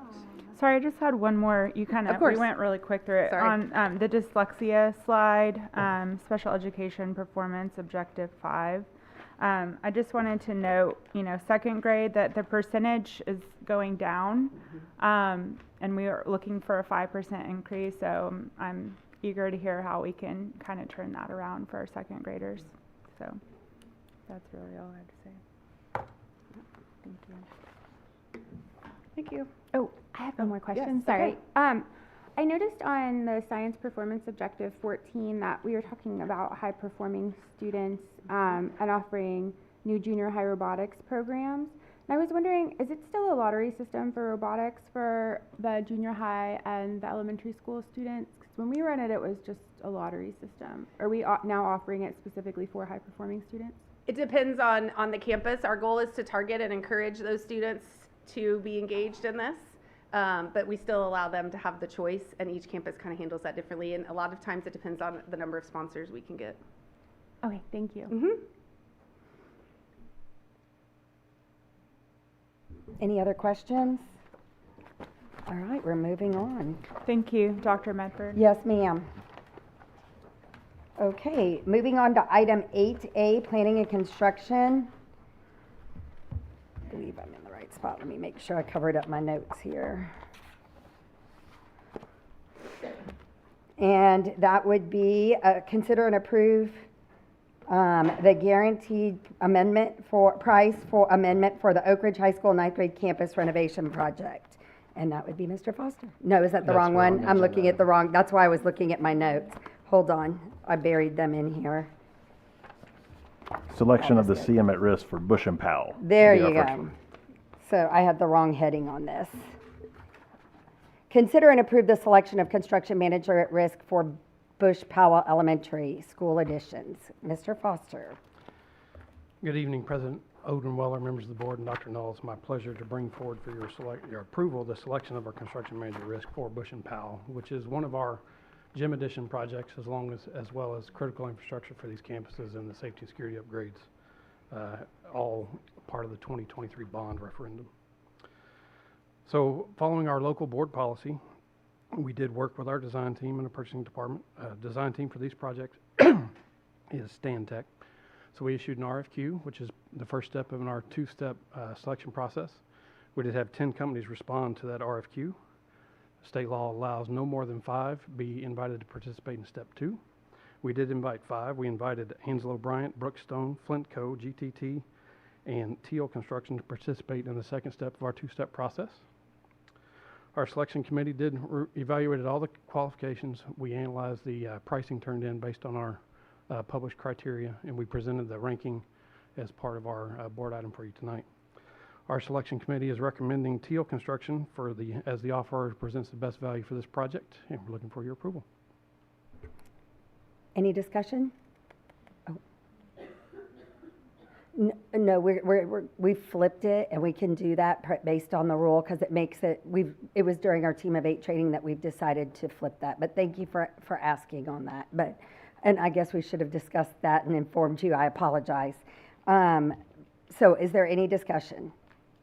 Do I have a motion to accept? So moved. Second. Okay, thank you, ladies. Do all those in favor show by the uplift of hands? 7-0, the motion carries. All right, item 8B, planning and construction. Consider and approve the selection of construction manager at risk for Giesinger and Reeves Elementary School additions and renovations project. Mr. Foster? Just like our last item, we're asking for your approval of the selection of our construction manager at risk for this project. Giesinger and Reeves, again, is our gym addition projects from the 2023 bond referendum. It also includes the critical infrastructure items for these campuses, as well as the safety and security upgrades. So, like in kind with the last one, Stantec is our designer for this set of gym addition projects. We worked with them. We issued an RFQ, a part of our two-step process. We had 9 companies respond to this RFQ. We did invite the maximum, which is 5, to participate in the second step. We invited Anslow Bryant, Brookstone, Cadence McShane, Joris, and Teal Construction to participate in the second step. We received their pricing, and our committee looked at the pricing and analyzed all the qualifications, and our committee is recommending Anslow Bryant as the offeror who presents the best value. And like all of them, the ranking system is part of the board item for you tonight too. We're requesting you approve Anslow Bryant as our CM at risk. Okay, any discussion? I'm just curious, Teal was on that list as well. Yes, ma'am. Why Anslow over Teal for this particular project? So in this, if you look back at the backup for the other one, the last item, Teal, was actually the second lowest price, not the lowest price. Anslow Bryant was the lowest price on both of these packages, but Anslow presented the same team for both, so it was clear they could only do one, not both, if they were awarded one. So that affected their grading on the management and the personnel portion of it, which elevated Teal on the other contract to the first position, but Anslow Bryant is the first position on this one. Okay, thank you. Trustee May, did you have a question? No. Okay. Anyone else? All right. Do I have a motion to accept? Motion to approve. Do I have a second? Second. All those in favor show by the uplift of hands. All right, motion carries 7-0. Last item on this is item 8C, planning and construction. Consider and approve the selection of construction manager at risk for Irons, Pete, York, and Conroe Ninth renovation. Mr. Foster? So this follows the same board policy as the other two. And for Irons, Pete, York, and Conroe Ninth grade, this is a critical infrastructure project from the 2023 bond referendum. We follow the same policy. Our design team for this one is VLK. And VLK, working with us in our purchasing department, helped us issue an RFQ, part of the first step of our two-step process. We had 6 companies respond, and we invited the maximum number 5 to participate in the second step. So the 5 companies were Anslow Bryant, GTT, Millennium Project Solutions, Nash Industries, and Teal Construction. After reviewing their pricing and analyzing the qualifications, our committee is recommending Anslow Bryant to be the offeror who submitted as the best value for this project. And likewise, the ranking system is approved or is a part of the board item as well. And for this one, Anslow Bryant submitted a different team because it's a different set of projects, so they were clearly also the lowest bidder, so they were a good choice for this project. We're requesting you approve Anslow Bryant as our CM. Any discussion? I have a question. So Teal was included in this one as well. Yes, ma'am. And what we already determined in the previous application or proposal, that they couldn't handle 2 projects at one time, so. That's not what I said. So Anslow Bryant had submitted between Bush and Powell and Giesinger and Reeves. They submitted the same team for both of those contracts. Different team? Yeah, so that was Anslow Bryant who did that. Not Teal? Not Teal, correct. Yeah. Okay, thank you. Do I have a motion to accept? So moved. Second. All right, all those in favor show by the uplift of hands. The vote carries 7-0. Okay, planning and construction receive capital updates, improvement updates. All right. Well, thank you for this opportunity to bring you an update for what's going on in the capital improvement world around the district. I'm going to start you with our Conroe High School renovation project, which is currently working on the new front entry, as we have been for what seems like forever, according to Dr. Smith. So we have been there for a while, and we are in the final phase of the construction for the new buildings portion of this building. So you can see the dirt right dead center of the, see if I can do it. There you go, right there will be the new front door of Conroe High School. In the back side is where there'll be some parking lot extensions, which you can see where we're accessing to bring the dirt in. That'll actually make that level fill. Steel begins arriving for the section of the building in the next several weeks, and the dirt work and underground utilities are in process now. So the steel and the concrete slab are going to overlap a little bit as we erect the building. But overall, this project is moving forward as quickly as it can as we deal with the wind and weather as we move through the years. It is a lot of dirt moving into that spot, and we're moving it along as fast as we can. So at Eisler Elementary, which is flex number 24 for us, you can see the building itself is nearing a dry condition. The windows are going in. The paint is begun on the inside of the building, as you can see from the pictures on the right. The dry area is allowing us to work on the inside. So we're doing ceramic tile. We're doing all those things that bring the personality to that campus now. So it is on schedule, and we'll open for students in August of 2025. At Campbell Elementary, they're just a little bit ahead on the exterior brickwork, but on the inside of the building, they're tracking just the same. So they're getting ready to do the paint and the tile, and the windows are going in, drywall, all those other things that make it a school. And likewise, it'll open in August of 2025 as well. Our new intermediate school, which will be, we call Flex 26, which is on FM 1314. It's actually on I think it's Willow Oak. That's the new road we're connecting from 1314 to the neighborhood to our north. So you can see that campus there. They've mobilized on that site. It was approved last month, but the progress pictures will begin showing up over our next several meetings. But it is scheduled to open in August of 2026. Now, the new elementary school in the Grand Oaks feeder we refer to as Flex 27. Likewise, they've mobilized on that site, and they're beginning those works. So our progress pictures begin showing up next month. It is on schedule, also scheduled to open in August of 2026. Our Grand Oaks 7th, 8th, and 9th grade campus, you can see the structure is going up nicely following the slab around. The slab is about 90% complete. The two areas that are left open are the areas where they need to get the cranes in and out of the building to actually erect that steel. So the parking lot is also about 95% done. So the project is moving along very nicely, and it will open for students in January of 2027. At Timber Mill High School, as of today, the drilled pier foundations are complete. So the drilling crew is demobilizing from that site. You can see the parking lot is beginning to make its way around the building, and we're working on the building itself, doing the underground utilities and all the other things that help us get the slab ready. And it is currently on schedule and scheduled for open for students in August of 2027. Now, our new junior high school in the Conroe feeder, that's on that same site with Flex 26. It's that site in, you can see in the bottom part of your picture, right here, is FM 1314. To the right side of the picture is Creighton Road as it wraps around the back of this campus. You can see the clearing effort has been moving along nicely for that junior high site. They're clearing the area for the road and clearing the area for the junior high. The elementary school has got the road construction and the utilities that serve all of those campuses. But together, we've got the same construction manager on that site to make sure both of those jobs happen and they open on time. The junior high is scheduled to open for students in August of 2027.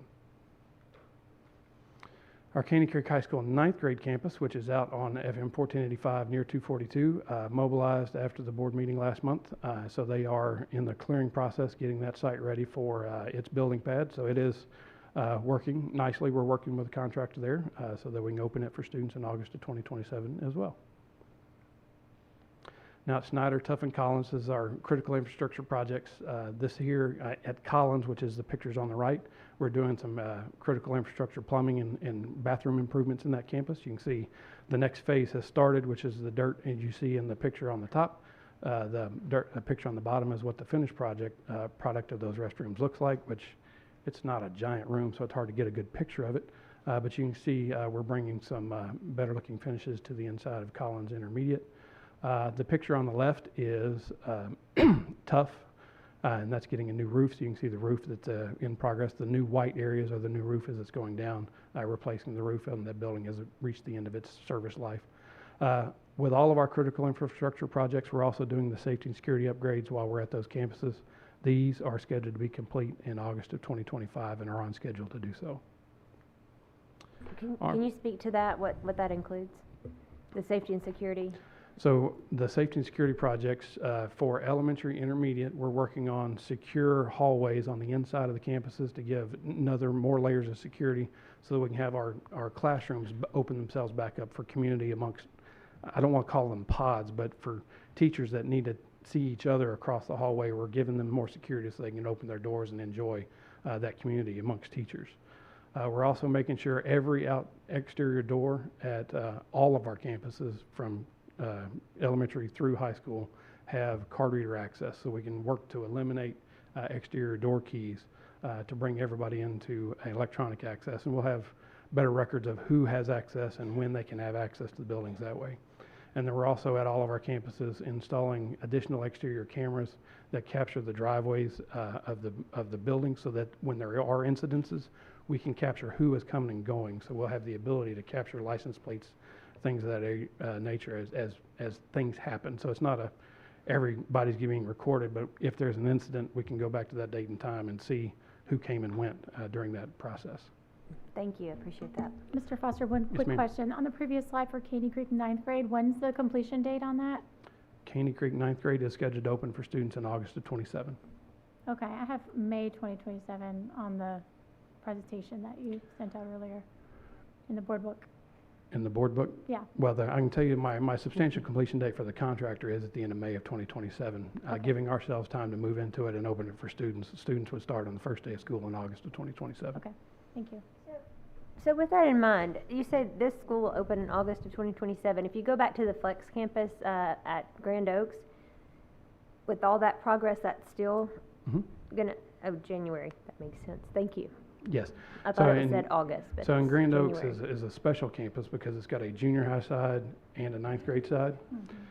So we're trying to give relief to Grand Oaks High School for the 9th grade campus as early as humanly possible. So we actually moved that whole project up to get a head start on it. So because we feel like we could work with the campus and move freshmen mid-year. Moving junior high mid-year is probably not going to happen. But we would look to start the following school year with the junior high. But when we open the building, we have to open all of it from a life safety standpoint. This is great. Thank you.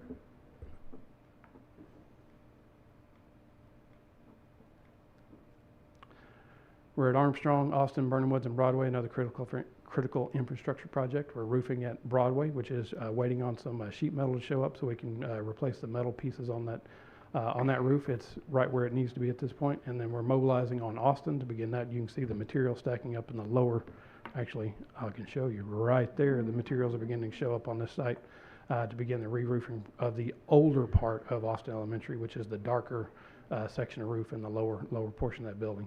Reached the end of its service life. When moving on from that one, then we'll move to Burnham Woods and then into Armstrong. So again, these projects are on schedule and they're scheduled to complete in August of 2025.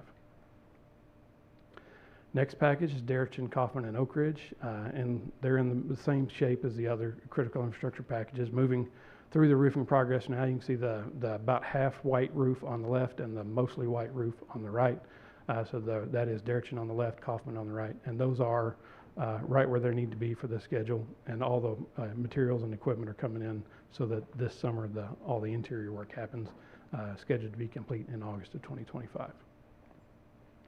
At Milam, Houston, Running, much of the same situation there. You can see Milam on the left, the roof is nearly complete, and they're mobilizing on Houston, which is the picture on the right. And then you'll begin to see that roof turning white over the next several months as well. Again, this project is on schedule and we'll be ready for school in August of 2025. Knox Junior High, which is one of the major renovations for the 2023 bond program, is underway. We'll be there through August of 2026.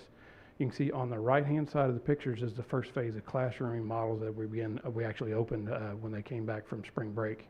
And we're moving into phase 2, and we'll come back in the summer and wrap up the details and put the finishing touches on those classrooms and move around. The overhead picture on the left will highlight for you the new driveway addition that actually connects front to back of that campus and creates a larger staging loop for our parents that pick up and drop off their children. And then on the right side, you can see the foundation work happening for part of the classroom additions that are happening over there. In addition to those, we're also adding like an LGI space or a large learning space. We're reevaluating some of the programs on the inside, creating a new admin suite that is like in kind to the population that's at Knox Junior High, and creating a new library, which those two portions of the work actually start in earnest this summer when the students leave for the summer break. Overall, the project is on schedule and will be there, like I said, through August of 2026. Now at Buckalew and Haley, this is the first two of our gym addition projects, also the critical infrastructure and safety upgrades for these campuses. On the left, you see Buckalew. You can see the dirt around the left side of the corner of this, where the part of the building additions are happening here and here to make that gym addition happen inside that building. And you'll see, there, and I've got some additional parking and drive access that has been nearing its ready to open for our teachers and staff to use as they open that building. For Haley on the other side, you can see the work doing infrastructure improvements around getting drainage fixed up, and they're working on the building pad in the back, which will be the classroom addition to actually add capacity to Haley, and the gym addition for that campus as well. Those projects are on schedule, and we'll be turning them over at the winter break at the end of December 2025. Creighton and Ford are in the same boat as Buckalew and Haley, so they're looking to turn over at the winter break too. On the left is Creighton. You can see we actually opened, when we returned from spring break, a new bus loop, which will actually allow us to do the building additions that are required for the building gym to go onto that building. And on Ford, they're doing the utility infrastructure underground and working on the building pad for the gym and whatnot, and the additional driveway queuing space we're putting on the other side of that building as well. Those projects are on schedule as well, intended to turn over at the winter break in December 2025. Hey, Mr. Foster, can you go back? In the top right-hand corner of that Ford picture? Mm-hmm. Talking about right here? That's not us, right? That's our neighbor. Yeah, they were developing before we started. Do we know what that is? It is a commercial entity. I'd have to research who they are. Yeah, thank you. Now at the Woodlands High School, which we're doing a 2023 bond renovation of the Woodlands High School, we're going to be re-roofing the main building. We're doing critical infrastructure upgrades on the inside. Over the break, we started the work on the flooring and whatnot that the campus would let us work on the second and third floors, where we're the least disruptive to the patterns of traffic in that building. The project is on schedule and will be there through December of 2026. Oak Ridge 9th grade, we've got a major renovation that was approved last month at the board meeting for this campus. So the contractor's working on logistics and mobilizing, ordering, and contracting things for that campus. We look to be there in earnest over the summer and be working on that campus, but it is currently on schedule and will be there through August of 2026. Now our agriculture facilities, the picture on the left is our Booty Road facility, where we've been working on the temporary setups for the animals that must remain there during construction. Since the picture was taken, we've begun the demolition process on the cattle barn, which is the big barn right there in the middle, right here. And then there's smaller barns that get demolished and renovated as part of this project.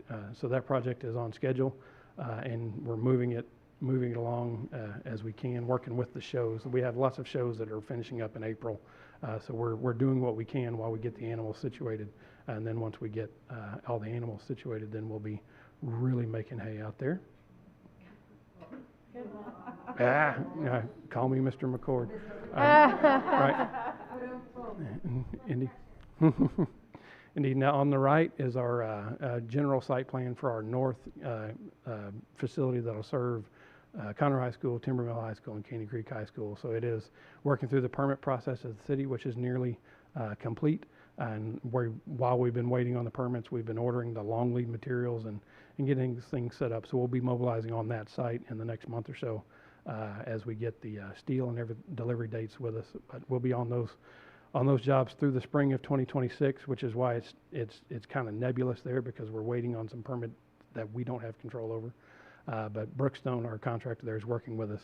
Our third site, which is on Robinson Road now, we should be bringing that to you for approval in May or June so that we can get that one kicked off as well. So we do appreciate y'all working with us on that, and we're looking forward to putting that plan in front of you guys in the near future. Now, our natatorium renovations, which was approved last month too, so the contractor there is mobilizing on that site, getting ready to get all their stuff. They started dropping off materials and equipment this week so that we can get ready to get the pool refinished and do the fire alarm and fire sprinkler upgrades the city of Shenandoah requires, and just take care of a nearly 20-year-old interior that has been well used. So we're going to be working on that, and we'll have that one wrapped up at the end of July so that we can return it back to service. And that's our update. And if that wasn't enough, we just added 3 more to it for next time. Yes, ma'am. Any other questions? Okay. Thank you, Thank you. Item number 9, business finance, receive financial reports. Ms. Garza.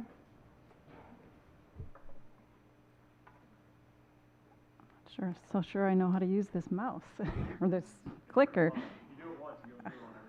I got to do the pointer. Oh, good evening, President Odenweiler, members of the board, and Dr. Null. It is my pleasure to be here this evening to provide you with an update as of February 28th, 2025.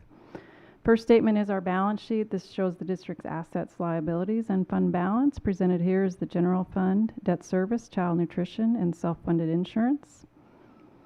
Our next statement is the income statement.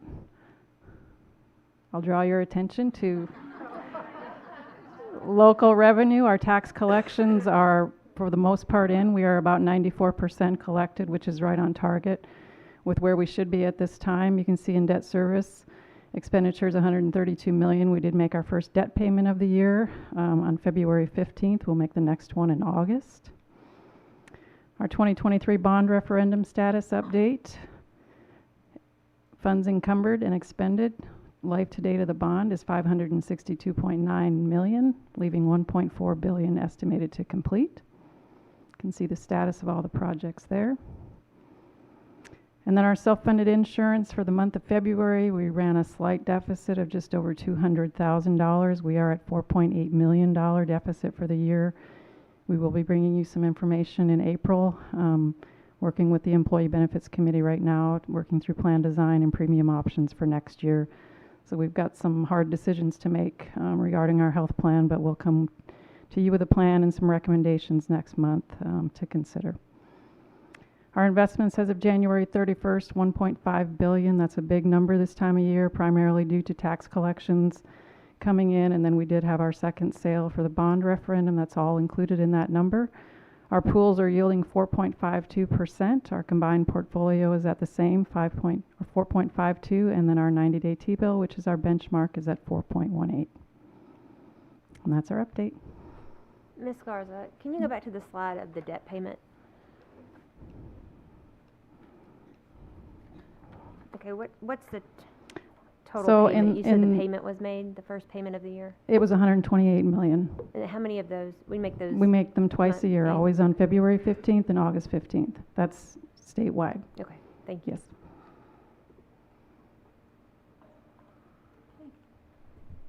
Thank you, Ms. Garza.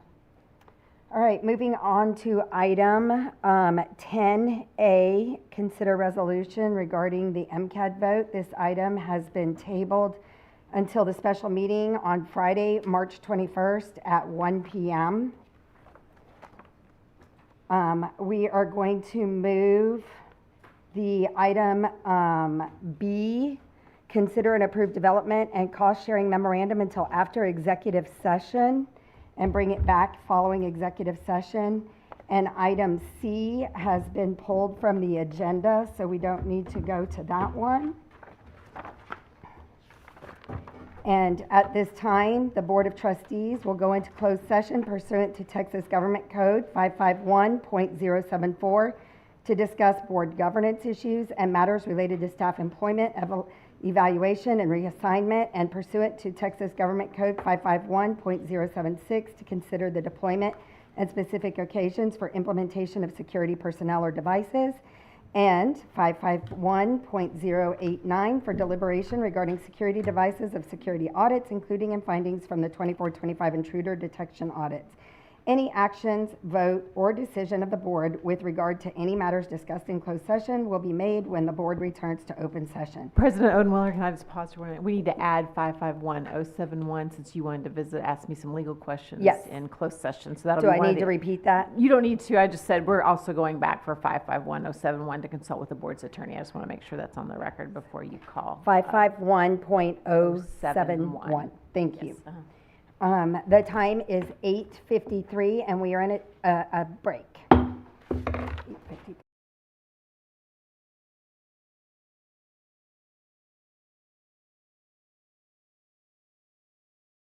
All right, are we ready? Okay. The time is 9:54 and we are back in session. Item Legal B, consider and approve a development and cost-sharing memorandum of understanding with the City of Conroe, Montgomery County Municipal District, number 207, and Bradbury Development relating to a lift station and force main to serve CISD campuses. Is there any discussion? Do I have a motion? Motion to approve. Second.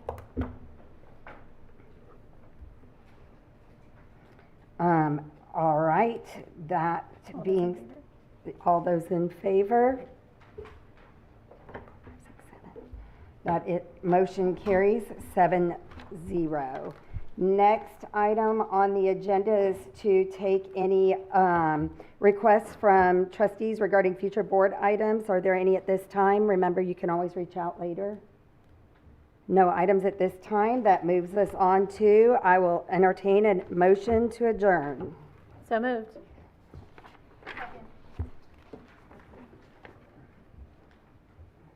All right. It is 9:55 and the meeting is adjourned.